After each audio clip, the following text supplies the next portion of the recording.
Anh chính là tên lừa đảo chuyên đi bắt trộm dê của những người nghèo trên núi. Hôm nay tôi sẽ thay trời hành đạo xử lý anh. Cô liền tức giận cầm chổi đuổi đánh anh mà không cho anh giải thích lấy một câu.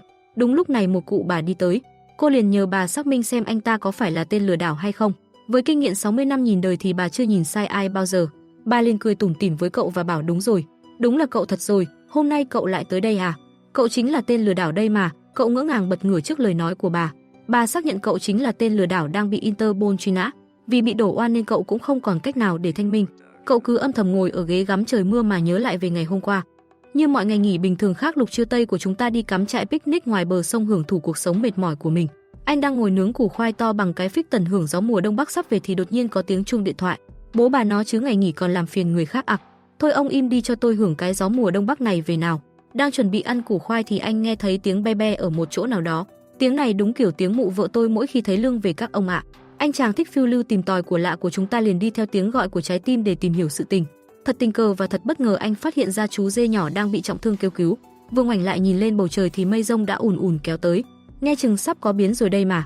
Bên này nữ chính của chúng ta là Diệp Thời Lam, hiện cô đang là bác sĩ hoa súng tại một ngôi làng nhỏ. Cô đang đo huyết áp cho một ông não chắc tầm cỡ 49-53 tuổi gì đó. Thời Lam nhắc nhở ông nào đã bị huyết áp cao rồi còn thích tỉ thí rượu với bọn trẻ thì ông đu làm sao được. Thôi bỏ đi mà làm người ông ơi. Ông não của chúng ta nào đâu có nghe theo lời cô đâu. Ông cứ khăng khăng bảo chai rượu này từ thời ông cố nội để lại đấy. Chai này có tiền cũng không mua được đâu, nó có thể biến con người từ ít nói thành nói nhiều, nó là vitamin hung hăng đấy cháu. Cô không đồng ý liền bảo ông mang chai Chivas 38 về. Sau khi bị từ chối, ông liền mang chai Chivas 38 biếu luôn cho sở trưởng của cô. Ông được nhận lại một bánh xà phòng Lifebuoy và một ít thuốc bổ gan. Nữ chính của chúng ta rất đảm đang, vừa là bác sĩ hoa súng vừa kiêm luôn bảo mẫu lẫn ô sin ở đây. Cô suốt ngày chỉ biết than phiền với sở trưởng, mình làm như châu thế mà lương được có 3 cọc 3 đồng. Cùng lúc đó mẹ cô gọi điện tới hỏi thăm sức khỏe và công việc của cô. Để tránh mẹ phải phật lòng, cô liền nói mình đang làm ở một bệnh viện lớn trên phố huyện, lương cao ngất ngưởng. Công việc ổn định thế thì chị tính bao giờ cho tôi được bế cháu đây? Cả hai đứa đã quen nhau được một thời gian dài rồi, không tính lập gia đình à? Thời Lam đáp con sẽ cố gắng cho mẹ gặp mặt càng sớm càng tốt. Vì không muốn mẹ hỏi nhiều nên cô đành giả vờ mạng kém rồi tắt đi. Sau khi tắt máy cô liền tới chuồng dê để kiểm tra chúng. Thật tình cờ và thật bất ngờ khi một chú dê của chúng ta đã không cánh mà biến mất.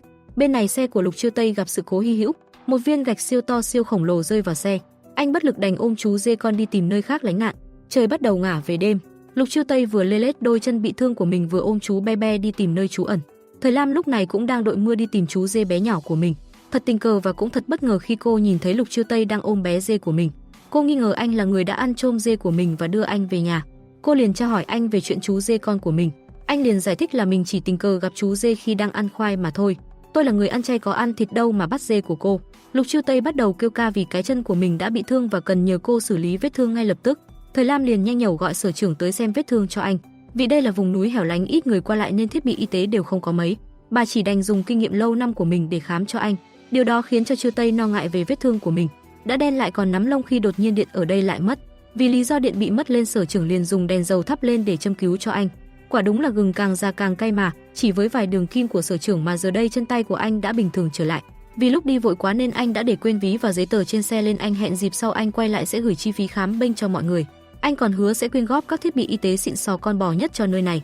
Thời Lam thấy ông anh này to mồm nói như thế chắc là đang chém gió đây mà. Đã là tên trộm dê rồi lại còn thích bốc phét cơ chứ. Trong lúc nhặt rau với ông cố nội thì cả hai người đều nghi ngờ về danh tính của Chiêu Tây. Hai người bọn họ đã cùng nhau ra chỗ bản tin xem hắn ta có phải là tên khoác lác không. Trên bản tin lúc này lại có tờ giấy thông báo về những vụ mất cắp gần đây. Hai ông cháu bắt đầu nghi ngờ về danh tính của Chiêu Tây. Sau khi về nhà, Thời Lam liền dẫn anh ta đi tắm rửa.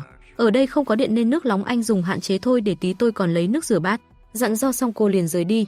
Sau khi tắm rửa xong xuôi nằm ráo nước thì anh liền vào ăn cơm cùng mọi người. Nhìn thấy cậu ấm nhà chúng ta lấy giấy lau đũa, Thời Lam liền rất tức giận. Cô bắt anh phải giả tiền mua nguyên vật liệu cho bữa cơm này.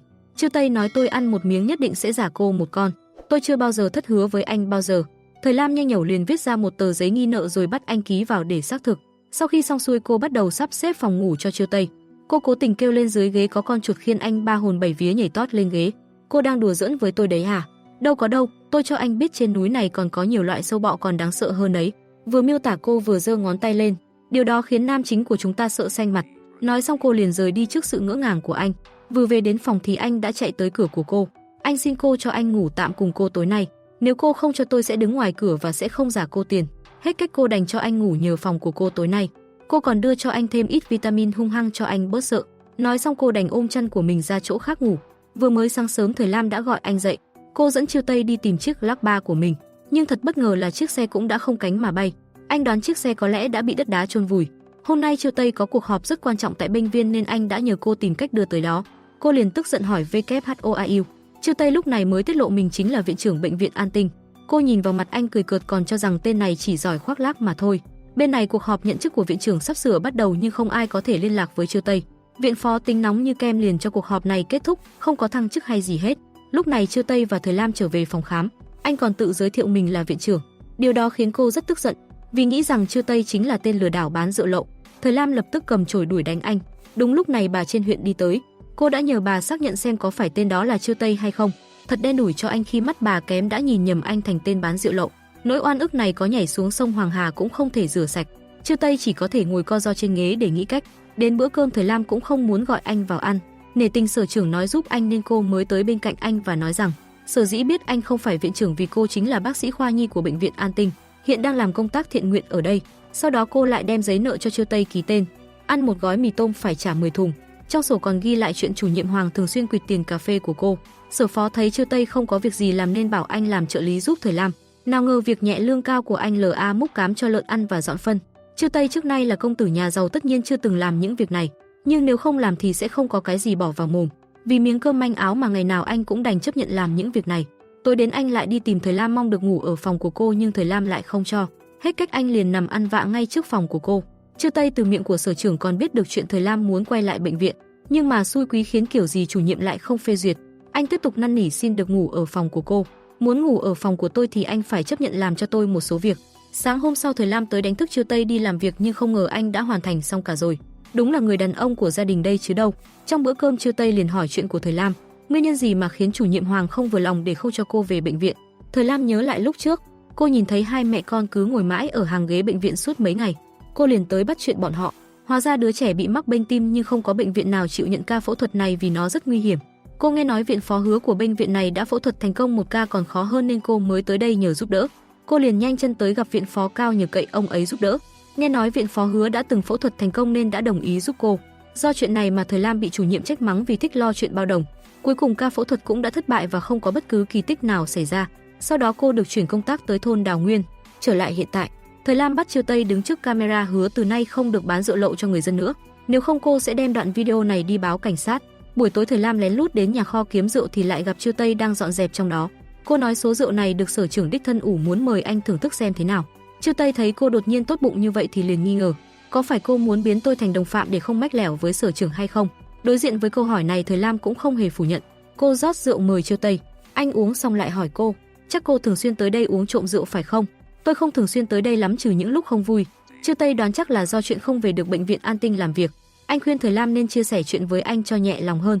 Cô nghĩ sau khi anh đi có thể sẽ không còn cơ hội gặp nữa nên đã kể cho anh nghe. Lúc đầu là do Thời Lam tự nguyện đăng ký đến thôn Đào Nguyên, nhưng không ngờ trước khi đi cô lại đắc tội với chủ nhiệm Hoàng. Vì điều đó mà cô mới không được phòng nhân sự gọi về. Cho dù chuyện làm thiện nguyện có ý nghĩa đi chăng nữa cô cũng không thể mãi chôn chân ở đây được. Thời Lam cảm thấy số phận cô không được may mắn, có thể vào làm ở bệnh viện An Tinh đã là ân huệ trời ban rồi. Chiêu Tây thấy cô bi quan như vậy liền an ủi cô. Anh nói cô chắc chắn sẽ về được An Tinh làm việc.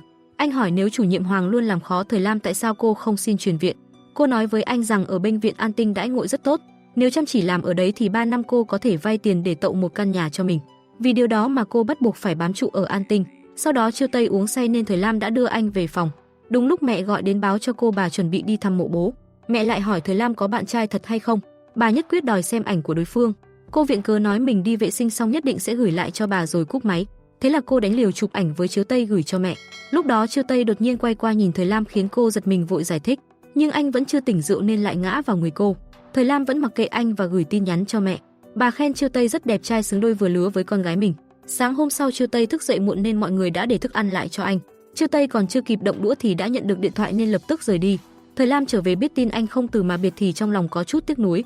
Còn lúc này Chiêu Tây đã trở về nhà tận hưởng cuộc sống tiện nghi của anh. Sau đó thay một bộ quần áo mới và trên đường đến bệnh viện, anh nhờ trợ lý Lâm sắp xếp lại cuộc họp với các lãnh đạo cấp cao sớm nhất, đồng thời điều tra hồ sơ của Diệp Thời Lam. Chiêu Tây đến bệnh viện nhận ra chủ nhiệm Hoàng nên đã chào hỏi ông. Chủ nhiệm trước mặt thì niềm nở với viện trưởng nhưng sau lưng lại mắng anh chỉ là thằng danh con. Sau đó viện phó Hứa đến gặp Chiêu Tây còn tặng anh một hộp trà. Ông nói trợ lý của cựu viện trưởng vừa nghỉ thai sản nên đã sắp xếp chọn một người lanh lợi khác cho anh. Ông còn nghe nói Chiêu Tây lấy danh nghĩa cá nhân còn mua lại máy siêu âm và dược phẩm, không biết liệu anh mua để làm gì. Chiêu Tây bảo anh chỉ muốn quyên góp cho phòng khám trên núi. Viện phó biết anh muốn làm từ thiện nên hứa sẽ giúp anh đàm phán giá tốt nhất. Không lâu sau xe hàng lập tức chuyển tới thôn Đào Nguyên. Lúc này mọi người mới biết đã nghĩ oan cho Chiêu Tây, đặc biệt là Thời Lam. Cô rất hối hận vì lúc đầu có thành kiến với anh. Ngay sau đó bệnh viện đã điều Thời Lam trở về khiến cô rất vui mừng. Bên này trợ lý Lâm mang hồ sơ của Diệp Thời Lam cho Chiêu Tây xem. Anh lại hỏi trợ lý tại sao lúc đầu viện phó Cao lại nhiệt tình như vậy. Trợ lý Lâm nói, viện phó Cao là được thăng chức từ quản lý hành chính, còn viện phó Hứa là người có tay nghề cực cao. Ông ấy càng nổi tiếng thì càng đe dọa viện phó Cao. Chiêu Tây nhận ra Thời Lam bị người ta lợi dụng còn không biết. Anh cảm thấy cô thật đáng thương. Anh còn nghe trợ lý nói, có tin đồn Thời Lam vì yêu thầm bác sĩ Hoài Minh ở khoa nhi không được nên mới xin chuyển công tác. Anh liền đi tới khoa nhi để xem tình hình thế nào. Nhìn thấy người này giống hệt bức ảnh trong phòng của Thời Lam, anh liền lán lại xem cách anh ta kiểm tra cho một đứa nhỏ. Sau đó anh cũng rời đi. Chiều nay Thời Lam phải chuyển lên bệnh viện An Tinh nên cô đã tự tay nấu những món ngon cho mọi người. Đây chắc cũng là bữa ăn cuối cùng để tạm biệt mọi người. Sở phó ân cần căn dặn Thời Lam phải kìm chế lại tính tình một chút, đừng đắc tội với cấp trên nữa. Khi cô kéo vali rời đi đã vô cùng quyến luyến mà chào họ lần cuối. Hai người trước mặt Thời Lam tuy không biểu hiện gì nhưng trong lòng thật sự không nỡ rời xa cô. Bên này Chiêu Tây đang ngủ thì nằm mơ thấy Thời Lam, anh giật mình tỉnh dậy. Còn cô bên này khi vừa quay lại đã được bạn thân vui mừng chào đón. Sau đó cả hai ăn lẩu chào mừng sự trở lại của Thời Lam. Giai Giai muốn cô kể thêm về chuyện tên lừa đảo để chứng thực bản thân là Phú Nhị Đại, nhưng Thời Lam nhất quyết không chịu kể. Hôm nay là ngày đầu tiên cô đi làm sau lục tháng ở thôn Đào Nguyên. Thời Lam rất hào hứng khoác lên mình chiếc áo bác sĩ và bảng tên của bệnh viện An Tinh. Ngay sau đó cô được mời đến phòng làm việc của tân viện trưởng. Cô vừa đi vừa nhớ lại lúc Lục Chiêu Tây tự nhận mình là viện trưởng, nhưng rõ ràng trên trang web của bệnh viện vẫn chưa cập nhật gì. Thời Lam vừa đi vừa hồi hộp liệu có phải mình nhầm hay không. Vừa mở cửa ra nhìn thấy trợ lý Lâm, cô đã thở phào nhẹ nhõm vì tưởng anh là viện trưởng. Trợ lý Lâm hỏi cô, có phải cô đã vạch trần người giả mạo ở thôn Đào Nguyên không? Thời Lam vừa gật đầu xong thì anh đã báo với Lục Chiêu Tây đang đứng đằng sau. Thời Lam quay lại nhìn thấy anh thì ngớ người. Cô vừa ngại ngùng vừa bối rối khi đối diện với Lục Chiêu Tây. Anh rót trà đổ lên con dê bằng ngọc bích như khắc họa lại hình ảnh Thời Lam bắt anh chăn dê và làm tạp vụ ở thôn Đào Nguyên. Thời Lam lập tức đứng dậy xin lỗi anh. Cô nói mọi chuyện ở thôn Đào Nguyên là do mình nhất thời nông nổi khiến anh phải chịu khổ. Lục Chiêu Tây không trách móc gì cô, anh còn trả lại số tiền đã nợ cô. Thời Lam tay thì nhận tiền còn người thì đang run bần bật. Cô vội vàng đứng dậy giải thích tất cả chỉ là đùa với anh thôi. Quân tử nói thì phải giữ lời. Cô muốn tôi làm người không giữ chữ tín à? Chiêu Tây không những bắt cô phải nhận tiền còn bảo cô đếm lại xem có thiếu một đồng nào không. Tổng cộng là 8.9.400. Tiền ngủ nhờ 3 đêm là 6.000 tệ. Ăn 8 miếng gà 2.400 tệ. Tiền khám bệnh 55 tệ không thiếu một xu. Đếm xong anh lại kêu cô quay về. Thời Lam lo sợ liền hỏi chuyện thôn Đào Nguyên có phải kết thúc rồi hay không. Yên tâm đi, ngày tháng sau này còn dài, những thứ cô nợ tôi là sai lầm sau này cô cứ từ từ mà tính. Thời Lam nghe xong thì cô có đội đến chục cái quần lên đầu cũng không thoát được kiếp nạn này. Cô từ tốn bước ra ngoài.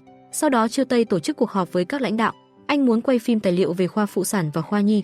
Điều đó mang tính chất từ thiện và nâng cao hình ảnh cho bệnh viện. Viện phó hứa cho rằng làm như vậy sẽ ảnh hưởng tới sự riêng tư và trải nghiệm chất lượng y tế của bệnh nhân. Tuy nhiên Chiêu Tây lại đảm bảo rằng sẽ giảm tối đa máy quay lớn và nhân viên của đoàn phim. Nếu xảy ra sự cố gì anh sẽ chịu toàn bộ trách nhiệm. Sau đó chủ nhiệm Hoàng gọi Thời Lam tới phòng làm việc. Ông nói ông chưa thể sắp xếp ca làm việc cho cô được. Ông còn nói mình đang có ý tưởng viết sách về triệu chứng của trẻ em. Ông giao cho cô rất nhiều tài liệu rồi ép cô sắp xếp cho ông ta. Tối đó Thời Lam lại kể chuyện Lục Chiêu Tây đích thực là viện trưởng cho Giai Giai nghe. Còn một chuyện lớn tới giờ anh vẫn chưa biết, nếu không cô chắc chắn sẽ vô cùng thảm. Đó là chuyện chụp lén ảnh Chiêu Tây gửi cho mẹ và nói anh là bạn trai của cô. Thời Lam hỏi ý kiến bạn thân có nên nói ra hay không, đằng nào cũng phải chịu hay là để sóng gió ập tới trong một lần luôn. Giai Giai khuyên cô tốt nhất nên cố gắng tránh mặt tân viện trưởng trước.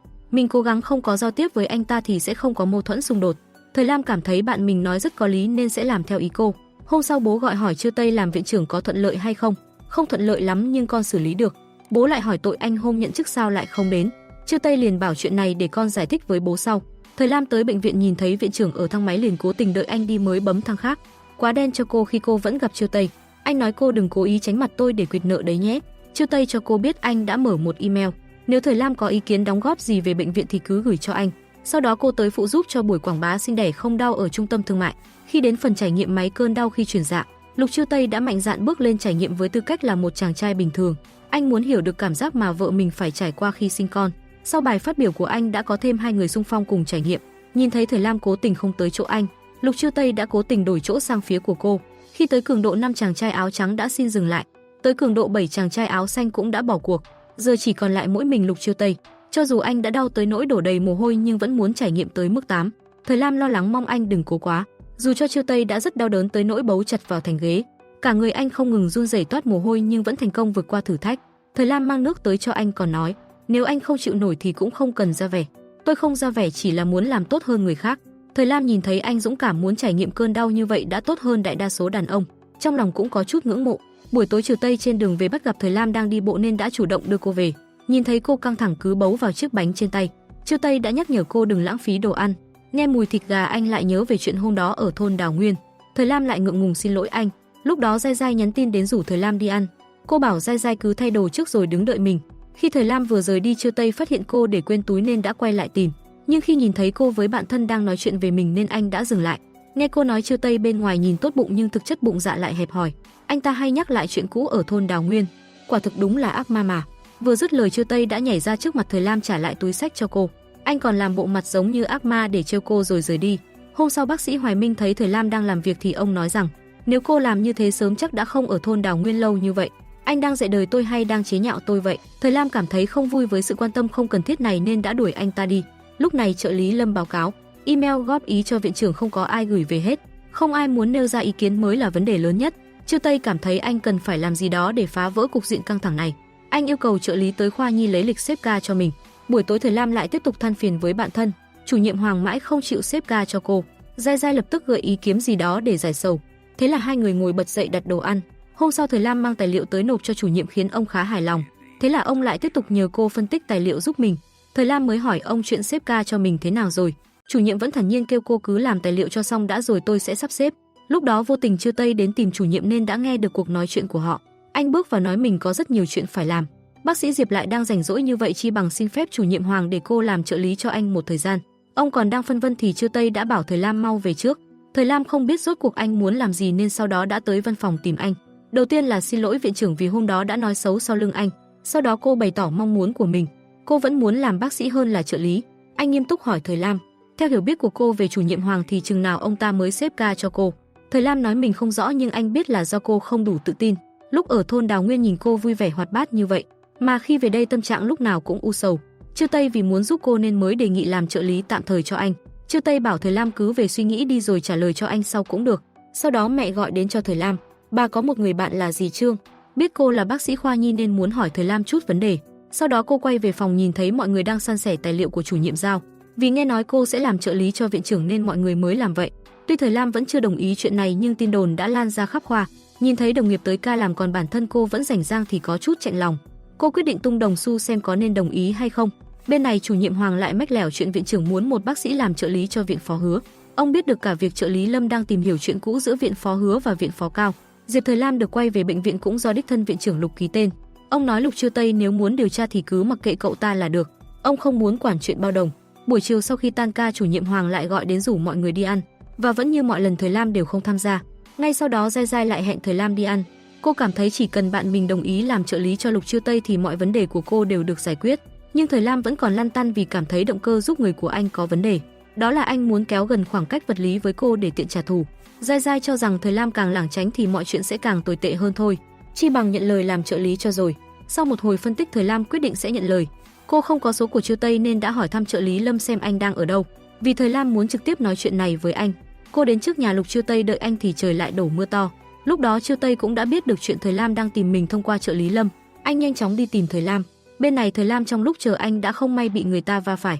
Chiêu Tây nhìn thấy cô bị thương liền đưa cô vào nhà. Anh còn chu đáo chuẩn bị trà nóng và nhẹ nhàng xử lý vết thương giúp cô. Thời Lam nói với anh, cô đã suy nghĩ rất kỹ và quyết định làm trợ lý cho anh. Tôi biết anh muốn tôi làm trợ lý vì muốn trả thù tôi vụ ở thôn Đào Nguyên. Chiêu Tây nghe tới đây tự dưng mắc nghẹn. Anh không ngờ Thời Lam lại nghĩ mình lòng dạ hẹp hòi như vậy. Anh lại hỏi cô, sao chưa tới một ngày đã suy nghĩ nhanh như vậy? Thời Lam bảo là do sau khi nghe bạn thân phân tích thì cô cảm thấy rất có lý. Nói ra rồi cũng sẽ nhẹ lòng hơn. Hơn nữa bây giờ cô không còn cảm thấy sợ Chiêu Tây như lúc trước nữa. Hai người lại vui vẻ bắt tay hợp tác với nhau. Sáng hôm sau cô đến bệnh viện để bàn giao công việc mới với trợ lý Lâm. Trong lúc chờ viện trưởng tới cô đã vào phòng anh bắt đầu dọn dẹp mọi thứ. Sau khi Lục Chiêu Tây tới thư ký Lâm bắt đầu bàn giao việc tiếp theo cho cô. Việc của cô đó là lo liệu sinh hoạt ăn uống cho viện trưởng, ghi nhớ hết tất cả số điện thoại và thông tin của khách hàng quan trọng. Trong lúc Thời Lam đang chăm chú làm việc thì Chiêu Tây lại đột nhiên xuất hiện làm cô giật cả mình. Anh cố tình làm hành động hai tay chống mạnh giống hệt lúc cô đã làm ở thôn Đào Nguyên để trêu Thời Lam. Sau đó anh tặng cho cô hộp trà hoa quả rồi rời đi. Lúc Thời Lam pha cà phê cho Chiêu Tây, anh đã căn dặn cô sau này phải dùng bộ tách màu đen chuyên dụng của mình. bởi vì màu trắng là dùng cho khách. Anh còn nói sau này Thời Lam phải tiếp xúc rất nhiều khách quan trọng của bệnh viện. Cô nhất định phải xác định thật rõ ràng trước khi làm việc, tránh những rủi ro không đáng kể. Buổi tối Giai Giai nhờ Thời Lam, nếu trong công việc thường ngày của cô với tổng tài có gì đặc biệt nhất định phải kể cho cô biết, bởi vì Giai Giai đang viết tiểu thuyết mạng. Thời Lam cảm thấy Lục Chiêu Tây không giống các tổng tài trong ngôn tình mà cô thường thấy. Thỉnh thoảng anh còn biết an ủi giúp đỡ cấp dưới. Anh ta là một người khá thân thiện và tốt bụng. Cô nói sẽ cố gắng biểu hiện thật tốt để sớm ngày được về lại khoa nhi. Bên này trợ lý Lâm có cuộc hẹn với viện phó Cao. Ông bóng gió nói trợ lý Lâm tuổi trẻ tài cao chắc chắn không muốn chịu dưới trướng người khác. Anh phải vất vả kiếm kế sinh nhai lại không có gia cảnh hậu thuẫn. Tôi vẫn quen với việc ổn định hơn. Viện phó Cao đề nghị nếu sau này trợ lý Lâm có cần khởi nghiệp thì nhất định phải gọi ông giúp đỡ. Ông cố gắng gặn hỏi lý do tại sao viện trưởng Lục lại chọn bác sĩ Diệp làm trợ lý. Anh nói là vì Diệp Thời Lam là cấp dưới của chủ nhiệm Hoàng. Viện trưởng muốn lợi dụng cô trừ khử ông ấy. Bên phía Lục Chiêu Tây, anh nói vẫn chưa có số điện thoại của Thời Lam, vậy lúc có chuyện gấp thì liên lạc kiểu gì. Lúc này cô mới nhớ ra mình vẫn chưa lưu số của viện trưởng nên lập tức gọi cho anh rồi kết bạn với nhau. Lúc quét mã hai người đứng sát nhau. Chiêu Tây cứ nhìn Thời Lam khiến cô ngại ngùng vội tách ra. Cô để ý anh thường xuyên ngồi lâu trước máy tính nên gợi ý kê một cái đệm lưng sẽ đỡ hơn. Cô còn nhận ra Chiêu Tây thích cây xanh nên bảo sẽ giúp anh đặt một bình hoa trong phòng làm việc. Khi đó trợ lý Lâm hỏi xem Chiêu Tây có hài lòng với thái độ làm việc của Thời Lam hay không. Trợ lý Lâm còn nhắc nhở anh không được quên mục đích ban đầu với cô. Anh còn hỏi xem Chiêu Tây có thích cô hay không. Cậu đừng quá lạm dụng việc trêu ghẹo đùa giỡn với cô rồi nảy sinh tình cảm như mấy tiểu thuyết trên mạng. Sau đó Chiêu Tây lại hẹn Thời Lam đi ăn cơm để chúc mừng cô nhậm chức. Thời Lam nhìn thấy giá ở đây đắt quá muốn trả tiền cho Chiêu Tây nhưng anh lại nằng nặc đòi tiền mặt. Lúc cô chuẩn bị đi rút tiền anh vội níu tay lại bảo mình đùa thôi. Anh còn nói Thời Lam thật là ngốc mà. Đang hí hửng thì đột nhiên nhớ lại lời nhắc của trợ lý Lâm thì liền chột dạ. Anh sợ mình phát sinh tình cảm với Thời Lam. Sau đó anh hỏi cô có biết lý do vì sao mình được chọn làm trợ lý hay không. Bởi vì cô là một người chính trực lương thiện và yêu chính nghĩa. Thời Lam cảm thấy mình được khen ngợi thì rất vui. Anh vội giải thích mình chỉ đánh giá cao Thời Lam thôi chứ không phải cố tình dọa dẫm đùa giỡn ấu trĩ như học sinh tiểu học. Ý anh là anh không phải là gà tiểu học, gây phiền phức cho tôi bởi vì thích tôi phải không? Chiêu Tây không ngờ thuật ngữ này mà Thời Lam cũng biết. Sau đó anh nói muốn Thời Lam ở góc độ của một nhân viên giúp anh đưa ra ý kiến để xây dựng một bệnh viện tốt hơn. Cô bắt đầu bóc phốt chủ nhiệm Hoàng là một người nhỏ mọn thù dai. Ông ta hay bắt nạt cấp dưới nhưng không một ai dám đối đầu với ông ta. Lúc đưa Thời Lam về anh vẫn không quên lời hứa lúc trước. Ăn một gói mì sẽ trả cho cô 10 thùng nên đã bỏ mì đầy 2 vali cho cô. Xem như món nợ ở thôn Đào Nguyên đã trả đủ. Hai người vui vẻ bắt tay nhau làm hòa. Cô nói với bạn thân, cô đã không còn thành kiến về việc Lục Chiêu Tây sẽ tính sổ với mình nữa. Hơn nữa anh còn giải thích mình làm như vậy không phải vì thích cô. Giai Giai nghĩ rằng anh đột nhiên giải thích như vậy không phải là chột dạ sao. Thời Lam lại bảo điều kiện của Chiêu Tây tốt như vậy chắc sẽ không để ý tới cô. Hôm sau Chiêu Tây nhờ Thời Lam tới chỗ chủ nhiệm Hoàng mượn sách ông xuất bản về cho anh. Chủ nhiệm cảm thấy thật khó hiểu khi một người không am hiểu gì về y học lại muốn đọc sách của ông. Không lâu sau chủ nhiệm tới tìm viện trưởng.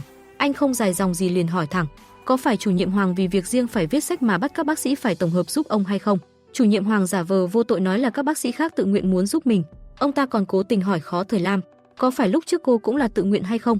Nhìn thấy Thời Lam khó xử, Chiêu Tây đã nói, lúc trước chính cô ấy đã từng phản ánh vấn đề này khiến Thời Lam rất sợ đắc tội với chủ nhiệm. Sau khi chủ nhiệm đi thì cô ấy rất khó chịu. Anh đã nói chuyện này là vì muốn tốt cho bệnh viện. Nếu ai cũng thoái thác trách nhiệm thì mãi sẽ không giải quyết vấn đề được. Sau đó Thời Lam tới nhà Chiêu Tây. Cô vừa đi vừa nói xấu anh với bạn thân mà không để ý có một người phụ nữ trong nhà. Bà là mẹ của Lục Chiêu Tây nhưng lại nói dối mình là giúp việc của nhà anh. Thời Lam sợ gì sẽ mách lại với Lục Chiêu Tây nhưng không ngờ gì hứa sẽ giữ bí mật. Thời Lam còn kể xấu anh với cô và dặn dò cô không được kể chuyện này cho anh biết. Trước khi ra về Thời Lam báo cáo lại cơm canh đã được người giúp việc chuẩn bị xong cả rồi. Chiêu Tây thấy cô đi xe đạp như vậy không đành lòng liền bảo cô cứ trích tiền ra mà đi taxi. Cô liền nói không cần đâu, thất thoát công quỹ thì tôi lại no tội mất. Sau đó anh vào nhà và bất ngờ khi mẹ lại ở đây. Mẹ nói lúc đầu mình nói dối là giúp việc vì lúc đó Thời Lam đang nói xấu Chiêu Tây. Nếu nói mình là mẹ anh thì cô về nhà làm sao mà ngủ nổi. Bà còn cảm thấy Thời Lam rất xinh đẹp và tính cách hòa nhã. Bà muốn mối quan hệ hai người tiến triển hơn nhưng anh nói chỉ ở bên cô vì công việc mà thôi. Hôm sau Giai Giai gửi cà phê cho Thời Lam còn ghi chú rằng đừng để bị những lời của Chiêu Tây làm cho mê muội. Đúng lúc anh nhìn thấy cô nên tới chào hỏi khiến Thời Lam giật mình làm đổ cà phê. Chiêu Tây muốn đền cho Thời Lam ly khác nhưng cô lại từ chối. Cô vẫn còn giận tôi chuyện hôm qua à? Không có. Tiếp theo anh lại đột nhiên nhờ Thời Lam mua một ly cà phê khác cho mình. Sau đó trợ lý Lâm báo cáo chủ nhiệm Hoàng đã thu lại tất cả tài liệu. Nhưng chuyện này chỉ là răn đe, nếu muốn xử lý ông ta thì cần thêm lý do thuyết phục hơn. Lúc này Thời Lam mang cà phê đến cho anh. Cô biết Chiêu Tây làm như vậy vì muốn đền cho mình nên đã tự đặt thêm một ly khác. Trợ lý Lâm nhìn thấy liền nhận ra Thời Lam giận viện trưởng vì bán đứng cô với chủ nhiệm Hoàng. Chiêu Tây giải thích anh làm như vậy chỉ vì muốn tốt cho cô thôi. Đồng thời khi đó chủ nhiệm Hoàng đang nhắc nhở viện phó Hứa phải cẩn thận với Lục Chiêu Tây hơn. Con người này thật sự không đơn giản. Tới đây làm viện trưởng cũng chỉ vì muốn làm đẹp công việc. Cuối cùng đi rồi lại để cho viện phó Hứa dọn dẹp. Ông còn nói, con dâu của cổ đông Trương muốn vào bệnh viện sinh con. Ông ta liền nói nhỏ âm mưu gì đó vào tai viện phó. Lúc này Trư Tây muốn mời Thời Lam đi ăn cơm nhưng lại bị cô từ chối. Vậy cô mời tôi đi chắc cô không ki bo đâu nhỉ? Nghe câu này Thời Lam không còn cách nào phải đi ăn với anh. Trư Tây nói chuyện anh giúp cô với chủ nhiệm Hoàng là vì muốn tốt cho Thời Lam, thật sự muốn coi cô là bạn, nhưng cô lại cảm thấy Trư Tây quá ưu tú không dám xưng bạn với anh. Trư Tây nói nếu không coi anh là bạn, còn làm mặt khó chịu với anh là đang bắt nạt kẻ yếu. Anh bảo sau này cứ việc xem anh là bạn của cô là được. Lúc đó một cô gái nhầm tưởng Thời Lam là bạn gái của Trư Tây nên mời anh mua hoa, nhưng anh nói không phải. Đúng lúc gặp cặp đôi của bác sĩ Giang, nhìn thấy cặp đôi ấy mua hoa tặng cho bạn gái anh liền ga năng mua hết số hoa đó. Toàn bộ số hoa anh mua tặng hết cho Thời Lam. Điều đó khiến cô rất bất ngờ. Trên đường về cô kể hồi mình còn học đại học cũng từng đi bán hoa kiếm tiền sinh hoạt, phải học cách ăn nói ngọt ngào thì mới bán đắt hàng. Lục Trư Tây không ngờ cũng có lúc cô gái này có thể ăn nói ngọt ngào được như thế. Gần tới bệnh viện Thời Lam lại cởi áo khoác che hoa lại vì sợ bị hiểu lầm. Không lâu sau Hoài Minh hẹn Thời Lam ra gặp mặt. Anh hỏi có phải viện trưởng đang theo đuổi cô không? Tất nhiên là không rồi, dù gì cũng không liên quan tới anh. Hoài Minh là có lòng tốt muốn nhắc nhở Thời Lam đừng dễ bị viện trưởng mê hoặc rồi lợi dụng cũng không biết. Anh ấy tới đây chỉ là để làm đẹp công việc, xong việc sẽ rời đi ngay cho nên khuyên cô đừng theo phe Lục Trư Tây đắc tội với chủ nhiệm Hoàng. Cô về nhà suy nghĩ lời của Hoài Minh cảm thấy rất có lý. Có thể những chuyện Lục Trư Tây làm chỉ là xã giao mà thôi. Hôm sau mẹ gọi thông báo cho cô biết, bà cùng với người thân lên thành phố chăm bệnh, đợi sắp xếp xong công việc sẽ tới tìm cô thăm gặp. Lúc này khách hàng VIP của bệnh viện là cô Quý tới gặp Lục Trư Tây. Cô nói thân phận của mình đặc biệt nhưng bệnh viện lại sắp ghi hình ở khoa sản nên muốn xem kế hoạch quay phim của họ. Cô là một minh tinh nhưng Trư Tây lại không nhận ra, điều đó khiến cô không được hài lòng. Anh vội vàng nhắn tin nhờ Thời Lam giúp đỡ. Cô Quý yêu cầu bệnh viện không quay phim, bởi vì chuyện cô kết hôn và có thai vẫn chưa công khai. Lục Trư Tây nói sẽ cố gắng sắp xếp thì lúc đó Thời Lam mang nước vào. Cô nhận ra thân phận của cô Quý liền mừng rỡ. Thời Lam nói mình là fan ruột của cô ấy, điều đó khiến cô Quý tâm trạng rất tốt. Sau khi tiễn khách, Trư Tây thắc mắc hỏi cô là fan ruột của cô ấy thật sao? Cô nói không phải, chỉ là lúc đọc thông tin của khách hàng có tìm hiểu về cô ấy một chút. Sau đó trợ lý Lâm nói chuyện cô Quý đột nhiên tìm đến chắc chắn có ai đó đã cố tình gây áp lực cho Trư Tây. Anh nói không sao cả, dù gì cũng không muốn làm chức viện trưởng, mọi chuyện cứ tiến hành như kế hoạch là được. Thời Lam chứng kiến tất cả còn nhớ lại lời Hoài Minh nói lúc trước. Cùng lúc đó Lễ Tân gọi đến báo mẹ của Thời Lam đang tìm cô. Bà đang ở đại sảnh và gặp được chủ nhiệm Hoàng nên đã tặng hồ đào và nhờ anh giúp đỡ cho Thời Lam. Cô xin Lục Trư Tây tan ca sớm còn cùng anh đi thang máy. Lúc này Thời Lam mới nhận ra chuyện lúc trước chụp ảnh nói anh là bạn trai mình. Cô vô cùng thấp thỏm cầu nguyện mẹ không nhìn thấy anh. Rất may là bà đi vệ sinh nên không gặp được Lục Trư Tây. Sau đó hai mẹ con cùng về nhà. Trên xe mẹ hỏi bạn trai của Thời Lam đâu. Cô lập tức nói dối anh ấy đi công tác rồi ạ. Buổi tối mẹ vô tình phát hiện trong nhà Thời Lam có rất nhiều mì gói. Bà đã lo lắng hỏi con dạo này cuộc sống có tốt không? Sao lại mua nhiều mì như thế? Cô vội giải thích là do được tặng mà thôi. Mẹ dự định sẽ kiếm thêm việc làm để giúp Thời Lam mua nhà đỡ bớt một phần gánh nặng cho cô. Thời Lam bảo mẹ không cần lo lắng, một mình cô có thể tự lo liệu được chuyện này. Hoài Minh cho cô biết chủ nhiệm đem hồ đào chia hết cho mọi người. Ông ta cố ý chịu xuống nước. Anh khuyên cô ngày mai lên tới nhận lỗi với ông. Hôm sau Lục Trư Tây tiếp tục mời Thời Lam đi ăn trưa nhưng cô lại bảo mình đã có hẹn với bạn thân rồi. Cô sợ sau này Lục Trư Tây không làm viện trưởng nữa và cô sẽ phải quay về khoa nhi. Thời Lam muốn hỏi ý kiến của Giai Giai xem nên làm thế nào. Giai Giai nói cứ xin lỗi chủ nhiệm Hoàng là được, không cần để ý tới ánh mắt người khác. Ai cũng phải mưu sinh thôi. Đồng thời khi đó chủ nhiệm Hoàng cũng tổ chức liên hoan với cấp dưới. Như mọi khi lần nào ông ta cũng bắt mọi người làm theo ý mình. Ông sử dụng quyền lực để chèn ép họ mà không hay biết tất cả đều được camera ghi lại. Video được phát trực tiếp trên điện thoại của Lục Trư Tây. Đúng lúc anh nhìn thấy Diệp Thời Lam đến đó, sợ chủ nhiệm Hoàng trong lúc uống say sẽ sỉ nhục cô thì anh lập tức tới đó. Chủ nhiệm Hoàng quả thật không ngừng buông lời sỉ nhục Thời Lam. Cô vẫn cố gắng nhẫn nhịn xin lỗi ông ta. Hoàng Bách muốn cô xin lỗi cũng phải tỏ chút thành ý chứ. Thời Lam đứng dậy tự phạt mình uống 3 ly rượu. Đúng lúc này Lục Trư Tây xông vào giật lấy ly rượu đập vỡ tan tành. Anh còn mắng chủ nhiệm Hoàng cố ý bắt nạt cấp dưới. Ông tưởng chuyện này là do Thời Lam cố ý gài bẫy mình. Cô tính giải thích thì Lục Trư Tây lại xác nhận đúng là như vậy. Điều này khiến cô cực kỳ khó xử và vội vàng bỏ đi. Anh lập tức đuổi theo cô. Anh liên tục gọi tên Diệp Thời Lam nhưng cô vẫn không chịu dừng bước. Anh chạy lên phía trước hỏi cô, lúc nãy làm như vậy là vì muốn giữ thể diện hay thật lòng muốn xin lỗi Hoàng Bách? Cô có biết làm vậy là đang chà đạp bản thân không? Anh có thể coi thường tôi hay muốn nghĩ sao cũng được. Lục Trư Tây cảm thấy người đứng trước mặt lúc này không phải người mà anh từng biết. Không phải cô trước kia là một người luôn luôn chính trực và yêu chính nghĩa hay sao? Cô nói Diệp Thời Lam mà anh biết chỉ là do anh tự ngộ nhận mà thôi. Cô không giống như anh được gia đình hậu thuẫn, sinh ra đã ngậm thìa vàng muốn làm gì cũng được. Cô chỉ là một người bình thường phải vất vả mưu sinh nên thật sự rất cần công việc này. Anh có thể không cần chức viện trưởng nhưng tôi thật sự rất cần công việc này. Nói xong cô liền bỏ đi nhưng bị Trư Tây giữ lại. Anh xin cô đừng buồn phiền hay lo âu gì nữa, bởi vì anh hứa nhất định sẽ chịu trách nhiệm với cuộc đời cô. Diệp Thời Lam nghe những lời này đã có thể an tâm hơn. Sau đó anh đưa cô về nhà. Thời Lam còn tự tay xử lý vết thương chân giúp Trư Tây. Lúc hai người nói chuyện không may bị mẹ cô bắt gặp. Thời Lam chắp tay xin anh phối hợp với cô qua mặt mẹ. Chư Tây hiểu ý cô liền giả vờ làm bạn trai của Thời Lam và chào hỏi bà. Sau đó anh viện cớ rời đi trước. Anh còn hẹn cuối tuần sẽ ăn cơm với bà. Thời Lam gọi điện muốn giải thích mọi chuyện nhưng Chư Tây muốn cô ngày mai gặp mình nói chuyện trực tiếp. Đêm đó Diệp Thời Lam nhớ lại những lời Lục Chư Tây nói với mình mà trằn trọc mãi không ngủ được. Bên này Lục Chư Tây cũng giống như cô. Anh thắc mắc không biết cô chụp mình lúc nào. Tại sao lại bảo anh là bạn trai với mẹ cô chứ? Hôm sau anh tổ chức cuộc họp và phát đoạn clip chủ nhiệm Hoàng chiếm dụng thời gian của cấp dưới cho mọi người xem. Xem xong chủ nhiệm Hoàng quay sang trách Lục Chư Tây cố ý quay lén là không hợp pháp. Ông ta muốn chối bỏ trách nhiệm. Anh nói đoạn clip này là do có một người đã phản ánh qua email của viện trưởng. Chủ nhiệm Hoàng cho rằng người đó chính là Diệp Thời Lam. Ngay lúc đó đã có một bác sĩ đứng lên. Anh nói người tố cáo ông với viện trưởng chính là mình. Viện phó Hứa bắt đầu lên tiếng.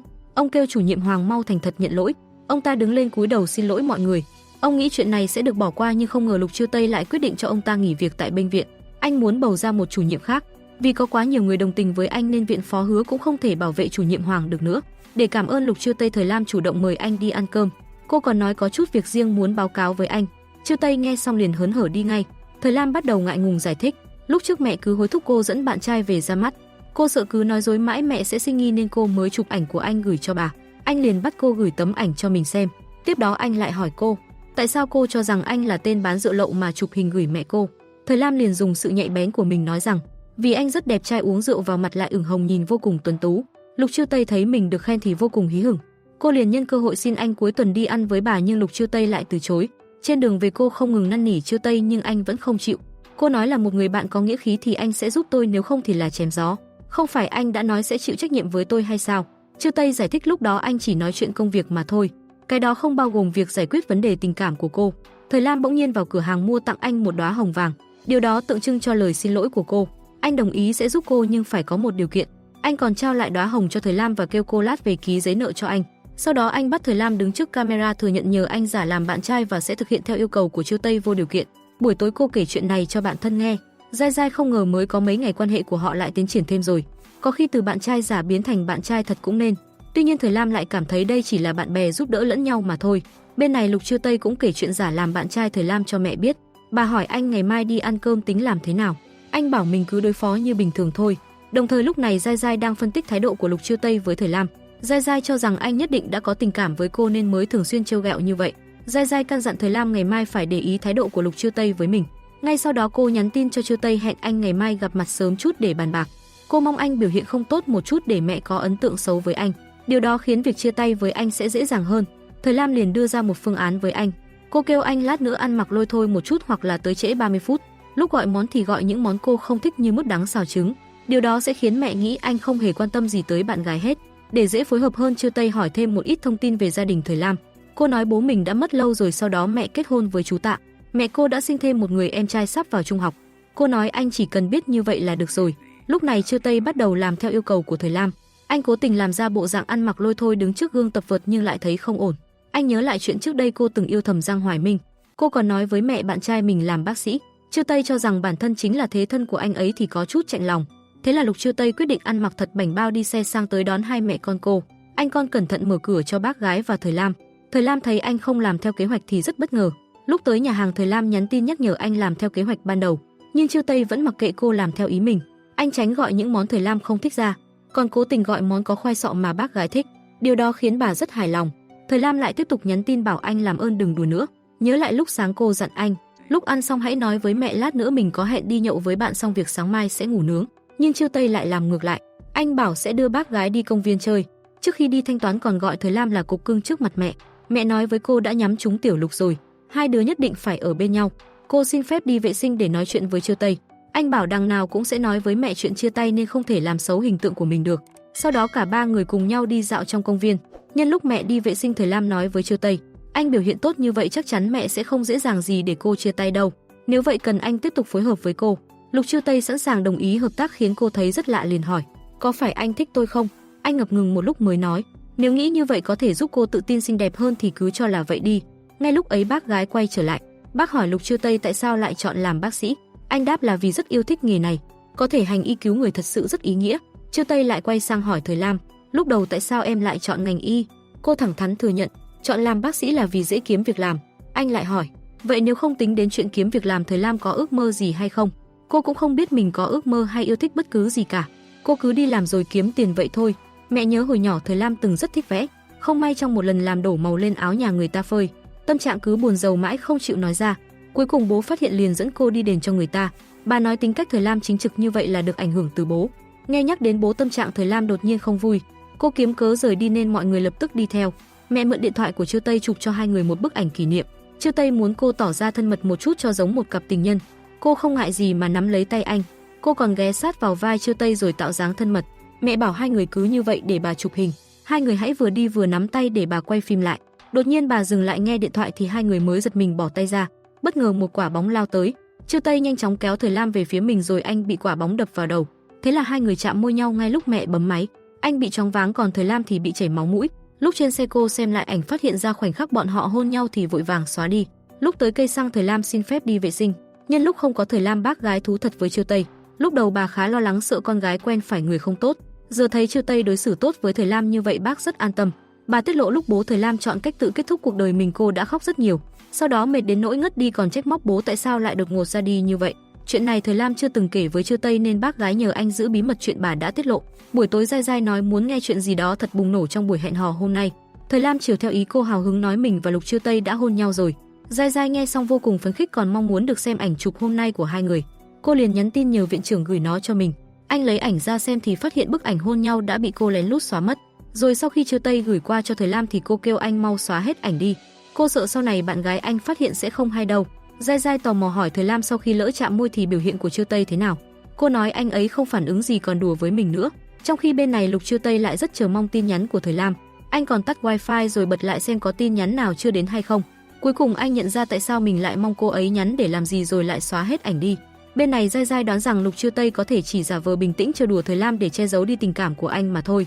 Đồng thời lúc đó Trư Tây cảm thấy không nỡ xóa đi cô còn tìm lại bức ảnh hai người hôn nhau. Sáng hôm sau Thời Lam tiễn mẹ về quê.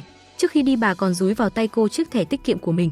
Bà nghĩ ra cảnh nhà bạn trai giàu sợ cô không theo được lên đã đưa cho cô. Cứ tiêu thoải mái đi nhé không cần tiết kiệm đâu. Sau đó Trư Tây lại hỏi Thời Lam tại sao lại xóa bức ảnh kia đi. Có phải sợ anh lợi dụng cô hay không? Thời Lam cảm thấy đó chỉ là một sự cố mà thôi. Đối với một người làm bác sĩ như cô thì chạm môi cũng giống như chạm tay thôi. Trư Tây nhanh chóng lấy bức ảnh đó ra trêu Thời Lam làm cô chột dạ.